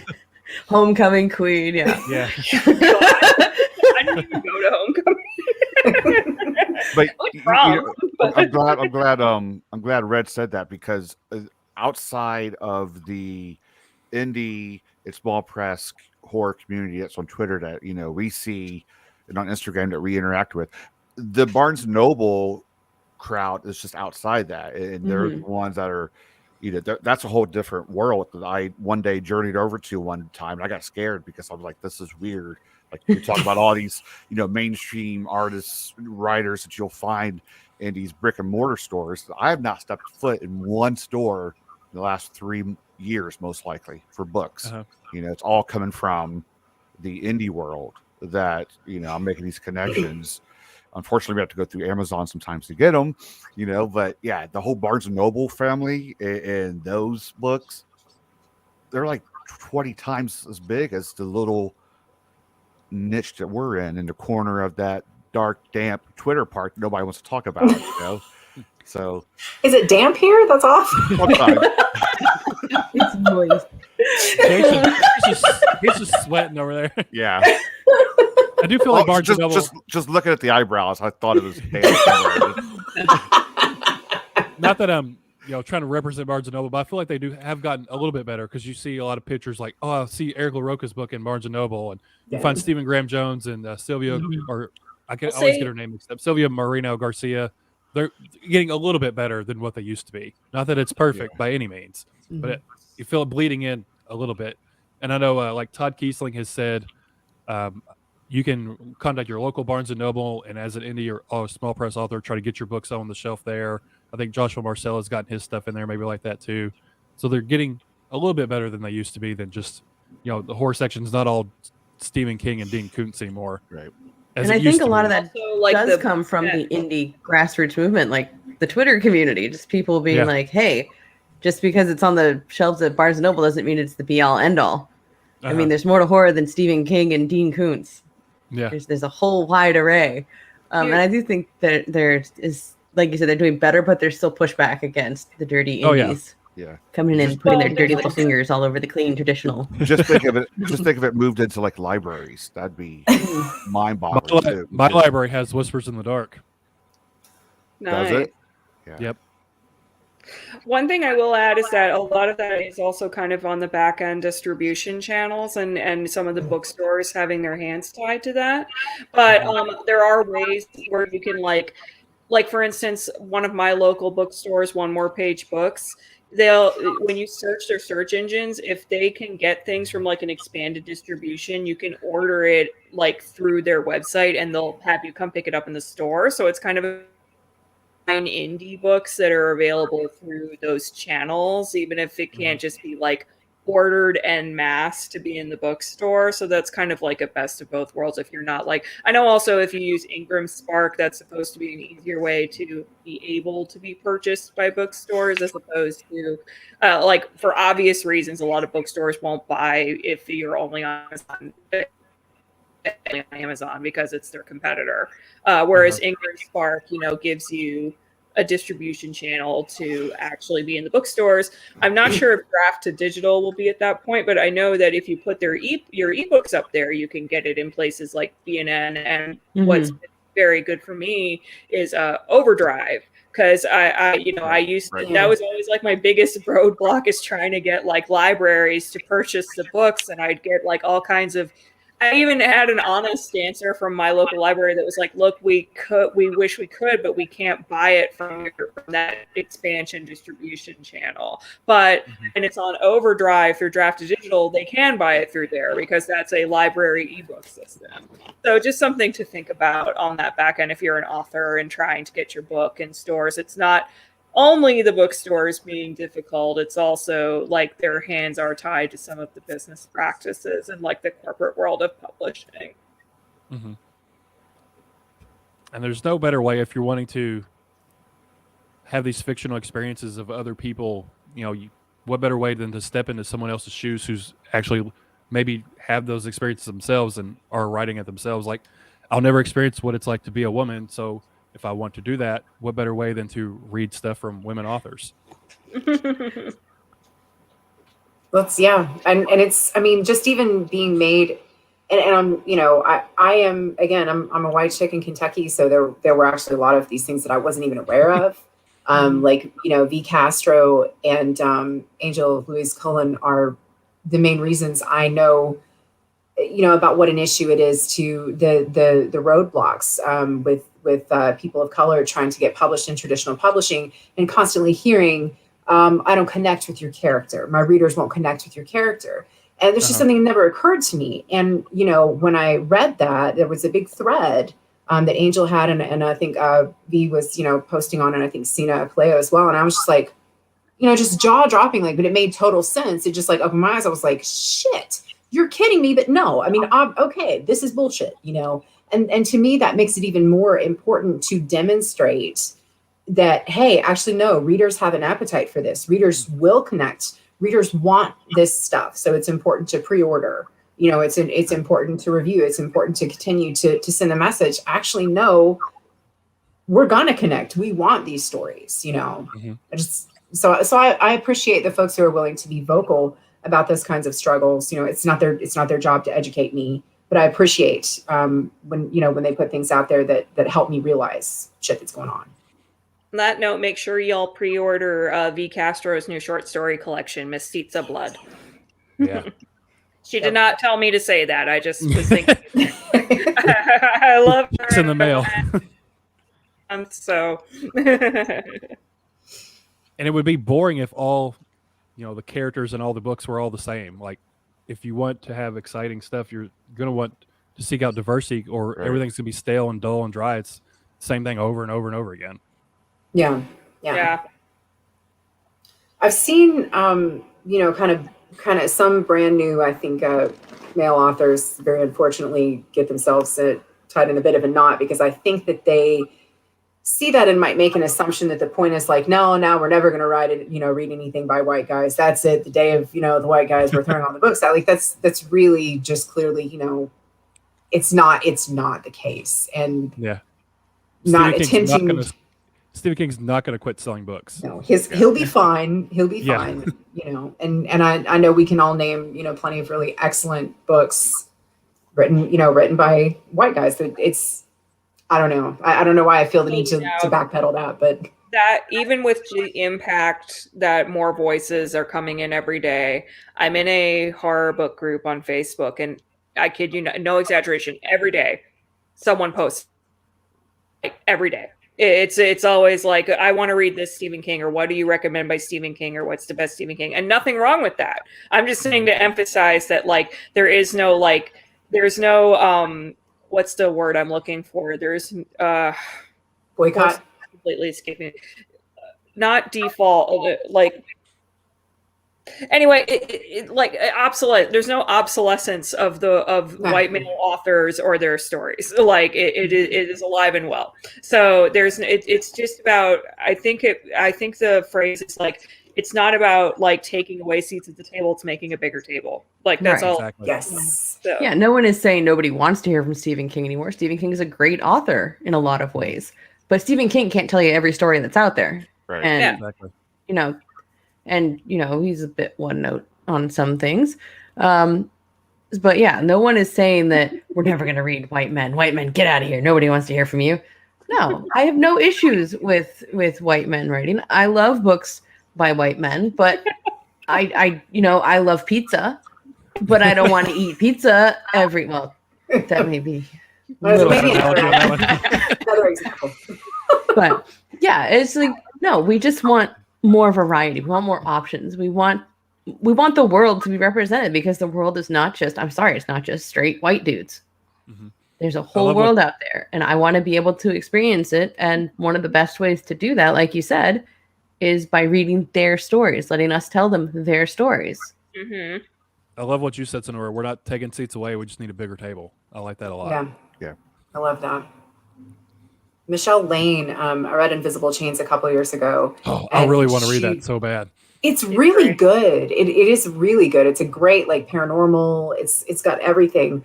But again, one of the lines in it that just really just about stabbed me through the heart. The main character is a woman of color, and she's, she's a slave, and her half sister is the overseer's daughter, the slave owner's daughter, and so they're sisters. But the white sister's awful, and they're playing, and she always gets to be the princess, and the black girl doesn't. And when she complains, she says, "When have you ever seen a black princess?" And she goes, "Oh, well, I guess I never have." And I was just like, because it's just like, oh, fuck, that is, and if that's the message that we're sending, if children of color and of every other representation can't look up and see themselves, how limiting is that? How, what kind of a message does that send? I don't know. It's just, it feels very important. It feels very important. It's like the tweet may have come out yesterday or day before about the little boy who was watching, was it Encanto? And he thought that was him on the TV, the little character. That was so sweet. That was very cute. Did I miss that tweet too? When my daughter, he's got like I just know my youngest cried in that movie. I haven't seen it yet. I was at work. It looks good. I was at work, And when I came home, my wife's like, we watched the new Disney movie because they were on winter Disney break, Plus. whatever. And she was like, I looked over at Piper and she had tears in her eyes. I said, why are you crying? And she's like, because it's so sad. I was like, okay, well, she's 8. So. Red, you started to say something about your daughter? When my daughter came out as gay, it was a huge eye opener. All the movies we'd watch with her, we'd watch movies, all straight relationships, everyone. Yeah. And it was suddenly like, not that I'd never thought about it before, but I never really realized the impact that would have on someone who wasn't straight watching every movie that they're watching. Is the characters are straight. Every book they're reading, the characters are straight. And so we need more representation of characters in stories, and you even get more authentic stories when they're told by own voices. Right. Mm-hmm. Absolutely. Now, your daughter, she has a little book out too, doesn't she? She does, yeah. She's what's a teenager. What's it called? It's called Wings. Yeah. It's kind of a contemporary fantasy, where everybody in the world has these huge butterfly wings, and they're all black and white versions of wings. And then children start going missing, and it's about how these children with different sexual orientations, their wings are different. And the government is stealing them up because they don't want people to know that there's different people out there. There's people with colorful wings. Mm. Yeah. That's her story. That sounds amazing. It's a short one. As, I have it in here. As you being an author, did she come to you for help for that, or did she sort of write it in secret and then say, "Hey, Mom, look what I did. There it is." Oh, I love it. She wrote it for a school project. It's a novelette. It's a short story in book form. She did it for a school project. It was a personal project. She was allowed to do anything she wanted, and she decided to write a book. She came to me for a little bit, but for the most part, she wrote it on her own. She had another person edit it, a person from one of my writing communities. She sent the emails, she reached out to them, and most of it was all on her own. That's really I did cool. read it and offer like proofreading type stuff, but that was her. What did that feel like for you as an author to have your daughter sort of follow in your footsteps in a way and write her own thing like that? It was really cool because she wasn't sure if she wanted to do that or learn the trumpet. So, and so I'm sitting there like, is she going to be in her room writing a book or in her room? No, wait, trumpet. Definitely one. Oh, we've all been there, haven't we? If there's noise involved, you definitely want the quiet one. I was hoping for writing a book, but I didn't want to push her in any one direction. So, sort of going along that, do you all let your family member, like, do your kids read your all stuff, or do your significant others read your stuff, or you kind of keep it to yourself and not let anybody else see it? My husband's not read a single word I've written. Really? But he knows every story that I've told because he's actually your first line of defense. He's like, hey, I have this idea. And then I'll tell it to him. But my parents read everything I write. My sister reads everything I write. Turbo, do you read everything I write? I'm in the same boat as Sarah. My husband he's read a couple of my stories, but he doesn't by default, read my books, and I'm completely okay with that. I'm not there like, why haven't you read my stuff? Because I know, it can be awkward, like, especially if you knew someone before they started writing, and what if you read it and you don't like it? You don't want to tell them, that. So it's like, it's the same thing. I have a couple friends that buy and read my books, but friends, I should say, friends I knew before I was writing, and that makes me I'm not friends with any of y'all. But I mean, like friends I knew before I was an author, and only a couple of them. read, and my parents read all my stuff, though, and all of it, including the last collection. We told my dad to not read it, but my mother read it. For anyone who doesn't know, my last collection was sexy and erotic horror, and my mother read it.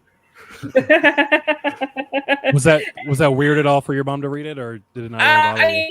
I mean, I kind of knew she was going to read it. It would probably bothered me more if I were younger, but it's one of those. It's like we're both adults, and honestly, like I knew that nothing could be more awkward than that show Girls was on. Allison Williams. There's a scene in one of the season premieres where she's getting her ass eaten out, like visibly on screen, and her father was in the audience for the premiere. So I think nothing can be more embarrassing than that. like my mom reading a story about a woman having sex with the Krampus is not as embarrassing as that. So I could deal with that. Yeah, I think at this stage she probably knows a thing or two about sex. Yeah, that's the thing. It's like I've been married for years. Mom knows I'm not a spring chicken. It just yeah, and it also helps. I mean, Mom reads romance, and she's written, and maybe not as smutty as what I've written, but she's written romance and stuff. So it's not like she has. Yeah, so it's not cool. like this is her. Like she went from Chicken Soup for the Soul to reading my books. I don't say that as any offense for fans of Chicken Soup for the Soul. Just it's not what I write. It's a little bit different. Yeah. What about you, Red? Who reads your stuff first? Well, my mom reads every story. Well, unless I'm like on a short timeline and I don't have time to send it to her, but she reads every story. She's a huge horror fan. She's the one that goes out and pre-orders Stephen King. She makes sure she has it the first day, and she reads it the first day every time. So she reads everything and gives me her feedback. When I first started writing, my husband read all my stories, and I wanted completely honest feedback from him, and he gave me completely honest feedback. I did not like and you're still married. He's getting so mad at him. I might be like, no, but this. He'd be like, yeah, but this. I'm like, you don't get it. So eventually I stopped asking him. Not necessarily because he gave me his honest feedback, but because it's a lot. I write a lot of short stories, and it takes a lot of time to read a book. And so he's working. He's got things to do. For me to give him my book to read is like me giving him some of my work to do. Yeah. So I don't ask him anymore. Every once in a while, I'll have him read like a flash piece. But now your daughter's a writer, so maybe she can read some stuff, and you have another writer's view of it, right? It'll have to be when she's not in school, over the summer. She is jam-packed. Maybe you and her can do an anthology together. Oh, that'd be fun. There you go. That'd be fun. Yeah. What about you, Laurel? Who reads your stuff? My husband one time read one of my acknowledgments. That is quite literally as far as he's gone into my stuff. Yeah, I have some writer friends that we usually do do some beta stuff for me. And my sister always reads my work it's typically after the fact. So yeah, I have friends in real life, and interestingly, the mayor of Lexington, Kentucky, has read my books. I went to church with her. She's very, very nice. She remembered me from being a kid at church, and so I work for this kind of high level law firm, and so when they were campaigning, she came around and gave me a big hug, and I was like, oh my God, this is so cool. And then she became mayor, and then I saw her at an event. She's like, I've read all your books. I was like, I feel like I should apologize. At least you didn't make the mayor die in a book. No, I wouldn't kill her if this marriage is great. Now you need the mayor of Lexington, Kentucky is a blurb on your book. The mayor likes Yeah. Oh, you know what? I should just be like, hey, remember church? Because how many other people have the mayor blurb in their stuff? I actually really like that idea, especially because below send her some whiskey with it, and there you go. Yeah, we're good to go. Below you advertise that locally. I've written, The little bottle. Yeah. Well, I'll give her the really weird. Mayor. She'll get the bigger one. Yeah. Well, yeah, you're gonna get the mayor the bigger bottle. Absolutely. So, what is the most awkward feedback you guys have gotten? Most awkward feedback? Mm-hmm. I mean, I can think of like funny feedback. Yeah, funny, awkward. What's like the most memorable feedback you've gotten, I guess? I've gotten a ton from Evelyn. Like I used to sometimes tweet out her greatest hits. Like, I had honestly, and I wrote about this in the My Nightmares. Almost every single piece I've written that has a sex scene in it, she's like, you need or you need a longer one. I've had, you need to increase the body count. I've had, what was the one she said? I wish I could remember because it was really funny. It was like, I don't know how quickly like millipedes scurry. Like, as I think she was saying that, like I was using an analogy, like for the way a vine was creeping back, and I think I compared it to like a millipede or a bug or something. And she's like, I don't know how fast they act. I could have said you did research on that. Yeah. She will also point out to me when stuff is featured on tvtropes.com. Like in one of my first short stories, it's called of course I'm forgetting all the names of my old stories now. And Wither and Other Stories, I described the man initially as coming in and having jade eyes, and she's like, jade eyes, and linked to the TV tropes, and it's about how like jade is an eye color, doesn't really exist, but then that also goes into that like green eyes are often used as a substitute for someone's personality, and so you have to be careful about fiction. Yeah, she has pointed out when something would work better in fan fiction as opposed to like in story. So get yourself an editor like Evelyn who's not afraid to like, write stuff like that, or look up things like how fast a millipede will run. Like I think she even told me that she was looking up videos and just got too disgusted watching the bugs.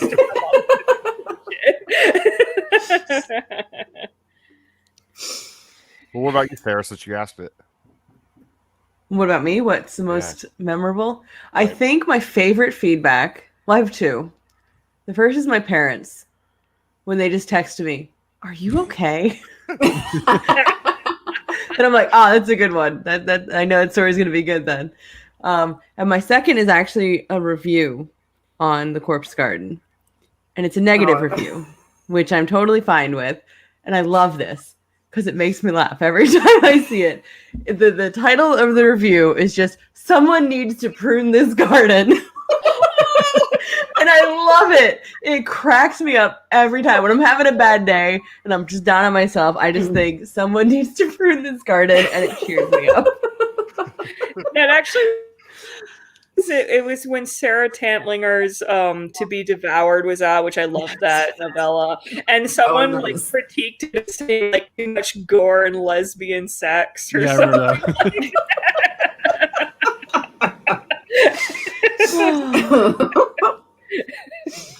I love that. There's one that Shane Hawk shared where his grandmother blurbed Anoka, and it says, "Please find another hobby. This is too horrible for words." And I think he's got that printed on the book itself. It's in the book. Yeah, I read Anoka, and it's in the book. That's hysterical. Oh my god. The negative blurb from the grandmother's great. Yeah. What about you, Red and Laurel? What are your most memorable feedbacks? Go for it, Red. No. So I guess the one that stuck with me was all the things I shouldn't have done in a story that came from it was a critique partner that told me about it after the story had already been published, and he read it. Oh, I'm like, well, this is good. This doesn't do me any good now. Like, where were you when I was talking? He was late to the meeting, Red. He's like, oh, I read that story. I'm like, okay, here are all the things that you shouldn't do. Thanks for telling me now that it's out. Useful. I had my buddy James Sabata does some of my beta reading. He's really, really excellent at it. And he's funny because he will take note of like everything. So he had, my favorite comment was one he had on there where had some character like going off on her brother, like cussing him out. And I think she called him a fucking asshole, fuck ass or something. And he said, too much ass here. Consider another fuck instead. James is wrong, first of all. Never too much ass. And my sister, and this is funny because we all like, we're all three of us, my brother and sister and I, we're the type of people that like, if someone was like, sent us a paper like in college and was like, you take a look at this, we'd be like, sure, ////// you know, and it's like, and they'll be like, oh, I didn't know you were actually like, oh, I didn't know why you would send it to me unless you wanted me to actually give you an opinion. So she read Crossroads and she critiqued my dedication. What was her critique of your dedication? Well, it's so it wasn't dedicated to her. There's a problem. Well, no, she had no problem with that. I've solved that problem. Every single book I ever write is going to be dedicated to my son. And the dedication's the same. It says to Sebastian because everything I have belongs to you. And I guess she thought the wording was weird, and she thought that it was in specific reference to the subject matter of Crossroads. She's like, I don't know. I think I'm like, actually, I'm gonna stop you right there. I appreciate your insight. I'm not actually going to edit the dedication, but I appreciate it. Came back all lined and scratched up and red. I love it because only a member of my family would do that. They'd be like, I don't know, just gotta take a look at this. She crossed off Sebastian, put her name on there. Like, this isn't even page 1, Laurel. We've already messed up here.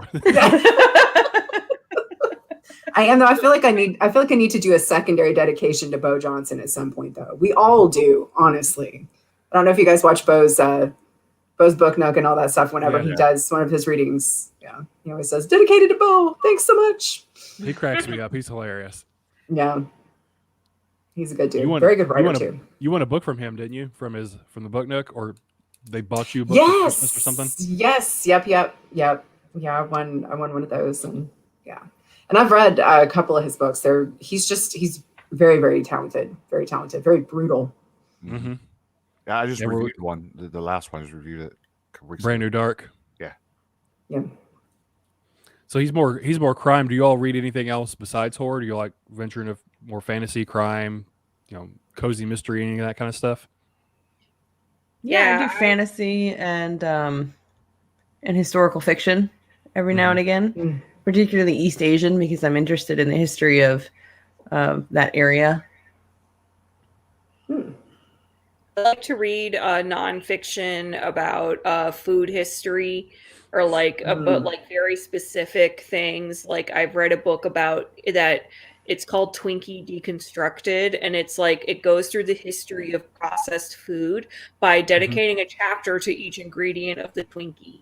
And so it's because most ingredients in the Twinkie you can find in like every type of packaged food. I read a book about cheddar cheese. I read a book about like a vineyard that had its vines poisoned in France. So and then I also just love general fiction, for lack of a better term. Right now I'm reading Harlem Shuffle by Colson Whitehead. I want to read that. Yeah, he's one of my favorite authors. I find like I like reading horror. I can't read nothing but horror, because I need to mix it up a little bit. And I also think that makes my writing better by reading more than one genre. Yeah. Agreed. His Nickel Boys was amazing. So was the Underground Railroad. I like that one, but Nickel Boys, it made me cry at the end. It was good. I do mostly horror. I love crime though. I love crime fiction and mysteries. And I also I was an anthropology major for a good chunk of my college education, and so I'm a sucker for anthropology books. So I read a lot of osteology and anthropology and archaeology kind of stuff. What about you, Red? I'm mostly horror. Thriller. That's about it. Other than nonfiction, I do a lot of astronomy stuff. A lot of science. I love books on science and astronomy. There was this book by Mary Roach called Packing for Mars. That was a lot of fun. And she does some other ones too. I think she has one on like decomposing bodies. I haven't read that Stiff. yet. That's good. Stiff? Okay, yeah. Yeah, Stiff is good. Space erotica. Space erotica. Jay makes a joke about space erotica. Is that a diss me? I think that is. Has anyone tried to write outside of horror? Yeah. Okay. She's got the fantasy YA. Yeah, I do. I have my YA fantasy. And I also like to mix horror with other genres. So I'm currently writing a horror fantasy, and my podcast Calling Darkness is a horror comedy. So I like to do blends. My first book was contemporary fiction. Okay. Oh, well, I shouldn't say first book. My first novel, full-length novel. I'm writing kind of a thriller romance. It's like it's an odd thing. It's like when I feel like sometimes when you write like thrillers, everyone's like, and you put a ghost in, like, get the fucking ghost out of it. You can't be throwing ghosts and everything. But for me, it's like I write these romances into like every book that I write, and there I was like, get the romance out. I'm like, but I write the romance. Come on, more of it. Romance. Yeah, I'm just gonna write the straight like thriller romance, and if they tell me to get the romance out, I'm gonna say Sonora said not to. Yeah. Also, maybe it's just my timeline, but I am noticing more and more people are saying, please put romance and sex back in our media. Because right now, the only time it ever shows up, it's either sexual violence or it's like that boring indie movie sex where everyone looks like they'd rather be somewhere else. So like people want the return of like the erotic thriller, and I'm here for it.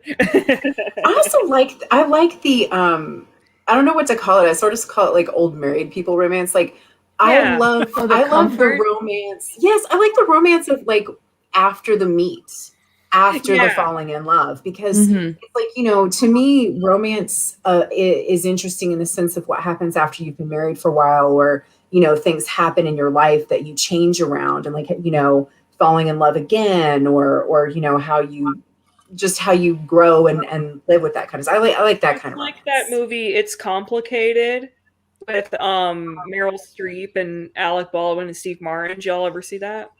No, was that good? So. Oh yeah, I want to say it was it a Nora Ephron movie?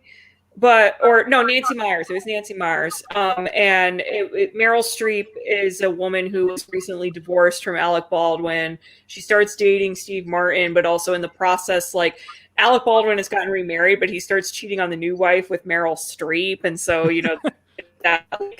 she feels bad being with the cheating, but at the same time, it's like, but now I'm the other woman instead of this bitch, it's a cute little movie. I really enjoyed it. Everyone's checking their streaming device to see when it's playing now.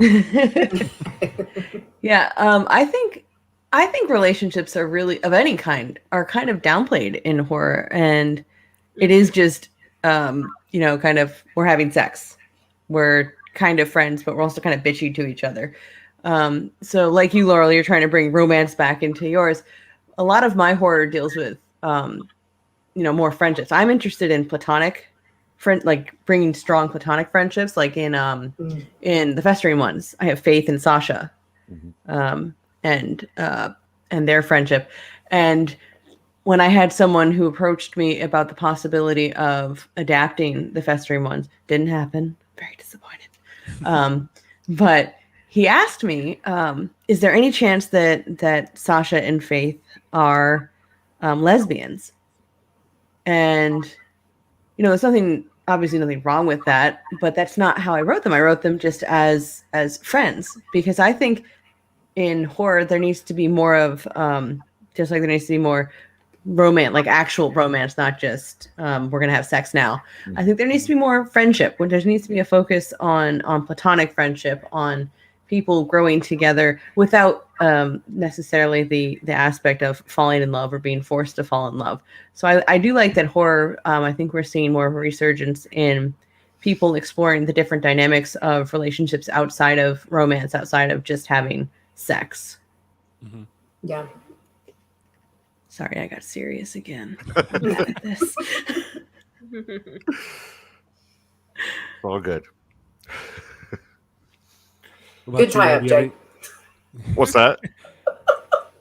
Sorry, it's also one of the things I study is how people end conversations or how they roll in. You were just like, well, good. No, because it just got quiet. Everybody's like, wow. Saturday night got deep. I'm like, okay. I think it's more because it's 10:41. Yeah. We can Yeah, wrap I'm this usually up. in bed by like 9:30, so I'm past my bedtime here.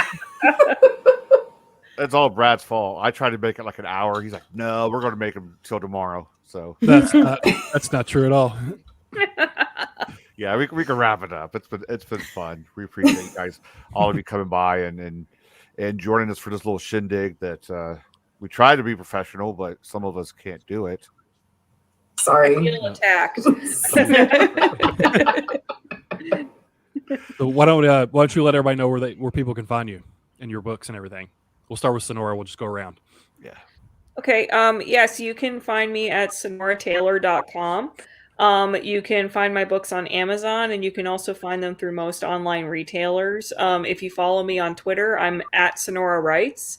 And I'm usually regularly posting links to my books in addition to the occasional tweets of movies I've gone to see.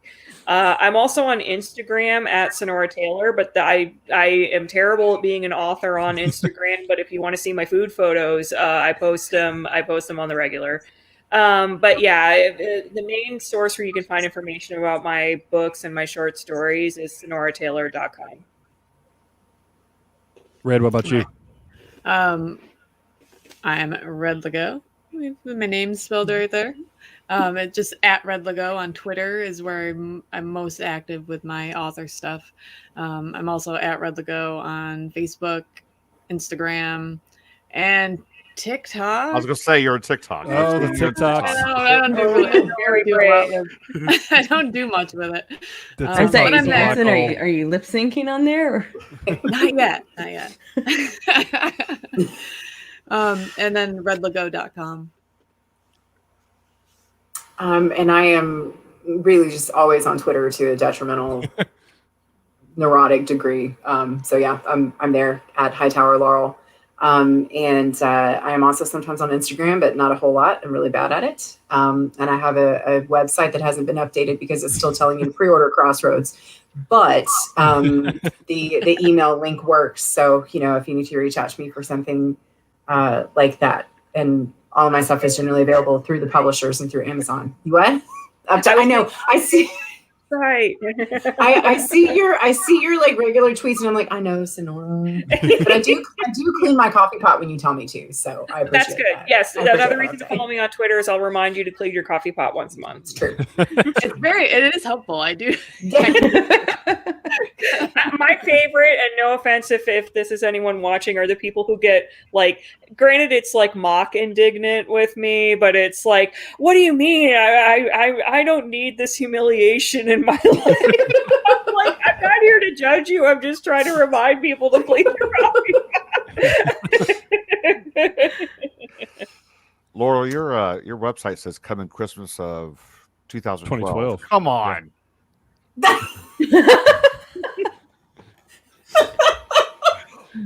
I'm in the same boat, Laurel. I don't update my site like ever. It's there, but not much happens. Yeah, it's been a few months.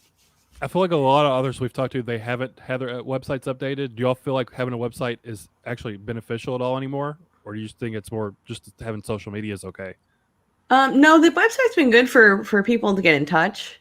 Mm-hmm. Agreed. Like I have people who message me for reviews. I have had an agent message me through my site. So I do think, which is authorshcooper.com, by the way. I do think it's worthwhile to have. Yeah, it's a good like one-stop spot. Like a website, I don't think you need to update it all the time unless you have new content as much now because of social media. Like I used to have a much more active blog on that site, and I just don't blog anymore because most of my thoughts are on social. But it is good as like a one-stop place for like, you know, have an about section and you link to all your books or where your short stories appeared. I mean, heck, I use it as a resource for myself sometimes because I'm like, wait, what did I do this year? Like, you know, like to put things together. So Where else can they find you, Sarah, besides your website? Oh, mostly I'm just on Twitter too much, like Laurel. I'm at Miss Pippinacious. And yeah, I tweet a lot of things that are just nonsense. I'm not sure why people follow me. Random Thoughts. It really is. Deep Thoughts by S.H. Cooper. Yeah, it's random thoughts. Like one of my most recent tweets is just complaining that my husband lies down and goes to sleep immediately, and the audacity. That was actually, I was going to send you, that was a Reductress headline. It's like, how to sleep the unencumbered sleep, how do you sleep the sleep of the unoppressed? Like, you know. Can I just tell you how much I love that, like, being in this, it's like we can be like, oh yeah, did you see that tweet? Absolutely. And like most of our conversations, like, and I saw this other tweet and then this tweet. It's like at home, my husband's like, well, can you communicate with humans? No. Like my husband, like if we talk about tweets, we have different timelines we're following. So he'll be like, did you hear about this big scandal with X, Y, and Z? I'm like, no, I didn't. My husband isn't even on Twitter. He exists only on Instagram, and it's in like the car section because he drifts. So he's off in mechanic land, and I'm over here in Writersville on Twitter. So I'm like, oh my God, this thing on Twitter's happened. He's like, I don't know who you're talking about. I don't know what you're talking about. I'm going to go hit things in the garage. My wife watches a lot of TikTok. She doesn't do TikToks. She watches a lot of them. So it's like so many conversations start off with, did you see that video on TikTok? And I'm like, no, I was at work all day. I didn't see it. You know, it's like a long list of stuff. Yeah. Evil. Tell her to talk to us. We communicate solely via social media. So that's what we speak. Yep. I don't speak TikTok though. I only speak TikTok. Don't do it. Hire someone to it'll speak steal TikTok. all your time away. It's such an addicting app. I feel like I'm too old for it because the only language that I know, and we kind of talked about this the other day, Laurel, the only language that I know from past Millennialville is yeet. And I love the word yeet. I don't know that. Yeah. It's like to throw. You yeet. I'm going to yeet you into the garbage. I'm going to yeet you into the sun. Yeah, that's my favorite. Yeet into the sun. That's my favorite sun. Yeah. I love YOLO's not a thing anymore. To a certain degree where YOLO's I don't want to be well versed in Gen Z, like not out of disrespect, but like I don't want to feel like, you know, how do you do, fellow kids? That is why yeet is the only word from that lexicon that I have adopted and that I will use with my full chest. I will yeet whatever I want, but that's it. I know that's my limit. I can't get away with anything else. Yeah. I've got a couple of Fortnite ones because I play with my kid. Oh, what are some Fortnite? Educate us. Oh God. What is a Fortnite? What is a Fortnite? How do you do, fellow kid? Fortnite's 13 days, right? Is Well, that what it is? okay, so this is probably not just Fortnite, and I'm going to sound really old. This is a fantasy series. My kid was like, "Oh, that's really OP." I'm like, "It's OP? It's overpowered. Yeah, I didn't know that. I was going to say original poster. Yeah, I was going to say that's another verse. Nope. And I made him proud the other day because I was like chopping down a tree in Fortnite, and I was like, I gotta get some mats first. And he's like, Mom, you said mats instead of materials. see, to me, this isn't Gen Z speak. This isn't Zoomer speak. That's just gamer speak. Yeah, I play games a lot, so this is just like that's stuff all that. normal. Yeah. I'm of the generation that I still don't know who's down with OPP. What that means. What is OPP? I don't know. I always heard it was other people's pants. You don't know. It's not other people's penis. Oh, okay. Now, see, I was like just young enough that I feel like people didn't want to tell me the legit meaning. This makes a lot of sense now, Sonora. Thank you. And I know I'm older than you, so I appreciate you educating. Oh yeah, I mean, and the only reason I think it's not pants is because there is like the second verse talks about the other thing that the second P can mean, and it's like, and it says when it means like other people's pussy or other people's penis, you know, like. See, this is why I think the club could definitely handle me right now, because I would just be there going, okay. It's past my bedtime. Like, the club better open at like 7:30 if they want me. You're Also, asleep before the club even opens. I will gladly be corrected if I'm incorrect. Naughty by Nature fans about the meaning. That's what I thought it was. I feel like there's like a childhood mystery that when you I was a resolved. kid. That was what you were taught, right? Okay. Yeah. I wish I'd asked these sort of things earlier. It's been bothering me for like 30 years. So, and now you know. And now this is why these panels are so important. They are. Forget everything else. Now I know what OPP means. Wait. You set it out on Twitter. Somebody will give you like the whole history about it. What does it mean to get down with OPP? If you didn't learn anything else from this didn't you just panel, say it's I don't know what matters. other people's? Now we know. Penis. Other people's penis. Penis. I thought it was pussy. Or pussy. Yeah. It's whatever your genitalia of choice. Whichever you choose. Get down with your genitalia of choice. Doesn't have quite the same ring. 2 hours and 15 minutes, and we're going to end the show with Naughty by Nature. How's that? Feel good about it. Educational. Yeah. I'm looking it up, and I think that is what it means. So. OPP walked so WAP could run. Oh my god. One of my favorites when that song came out, it was a couple of tweets, but I forget the authors and I apologize. But they were saying, so what are we going to tell our like grandparents WAP means? And someone said worship and prayer. Be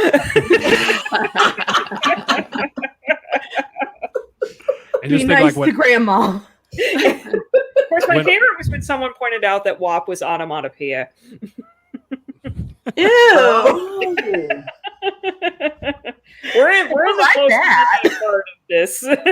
My horizons are just.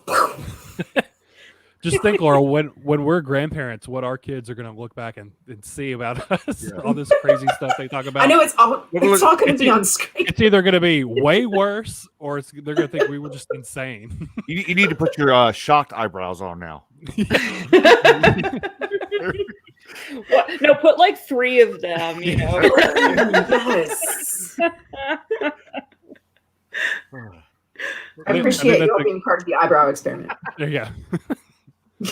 You need to have stickers and just take them on and off, and adjust your emotions throughout the day.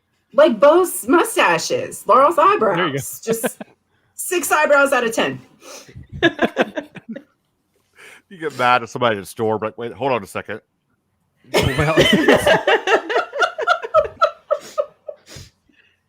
Well, it's like Mr. Potato Head. Exactly. Yeah, there you go. In Toy Story. I gotta put on my angry eyes. Remember like the brief controversy last year when they announced that it was going to be just Potato Head instead of like Mr. or Mrs. How dare you gender my potato? I will have you know I check every vegetable that I buy for a penis or a vagina. Aren't like all fruit they like be like female? I don't know. I never gave it that much thought. I've never gone up and checked under the potato skirts. I think just be down with the OPP with your vegetables. There you go. Okay. Other people's potatoes. There you go. That's what we'll tell people. That's what they ask. I'm just going to do a random tweet of that at some point tomorrow. How did we get here? I don't know. It's all Laurel's fault. I know. It usually is. I say we There's just a whole start genre over. of that. It's a subgenre of Laurel's fault, so it's obvious. That's going to be the next that'll anthology. be our next anthology. The next anthology. It's Laurel's fault. because there are actually already 3 books in the Laurel's Fault genre. Coming soon from Laurel Hightower, Potato Horror. There we go. No, my next anthology is going to be How Did We Get Here? The Adventures of Laurel. That's like a 17-book series. And each person will write a different story about how Laurel got us to where we are. I'll put another anthology out in the universe. How did we get here? A Talking Heads anthology. We start off so normal and professional. Yes, we are women writers. We're here to talk about our craft. And then we just... This is what happens. You need to have an anthology OPP, but don't tell anybody what it stands for. You gotta. It's context clues. You gotta figure it out. Figure it out along the way. Every story will be a different answer. Yeah. There you go. What's OPP? Potatoes? What's OPP mean to you? And then it's probably WAP. What does WAP mean to you? Red, that can be your first anthology. What does OPP mean to you? I'm down for it. Let's do it. There you go. You can write that with your daughter.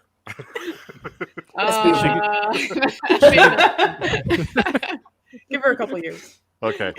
I think we're done. Are we done? Before we pull out like another 90s rap song or something? We'll end on I did have this one question about... All right, for our lovely guests this evening, thank you so much. We have Red Lagoe, Sonora Taylor, Laurel Hightower, and S.H. Cooper. Thank you guys so much for coming by. Thank Totally you. appreciate it. Thank you. Hopefully we didn't scare you away too fun. much. And if we didn't scare you away too much. Anytime. Okay, good. That's the guy you want to talk to over there because I'm so unprofessional with it. So, again, thanks everyone for joining us in the chat. It's been another exciting episode of episode 21. Is that Episode for real? 21. We haven't broken up yet? Not yet. Maybe tomorrow. Maybe tonight after this. This may be the year. 21, Yeah. you can drink. Exactly. There you go. Legal drink. Everyone in the chat, thanks so much. Thanks for the support. Our panel, couldn't do it without you. Thank you so much. That's it. Till next time. See ya. Thank you. Good night. Love you.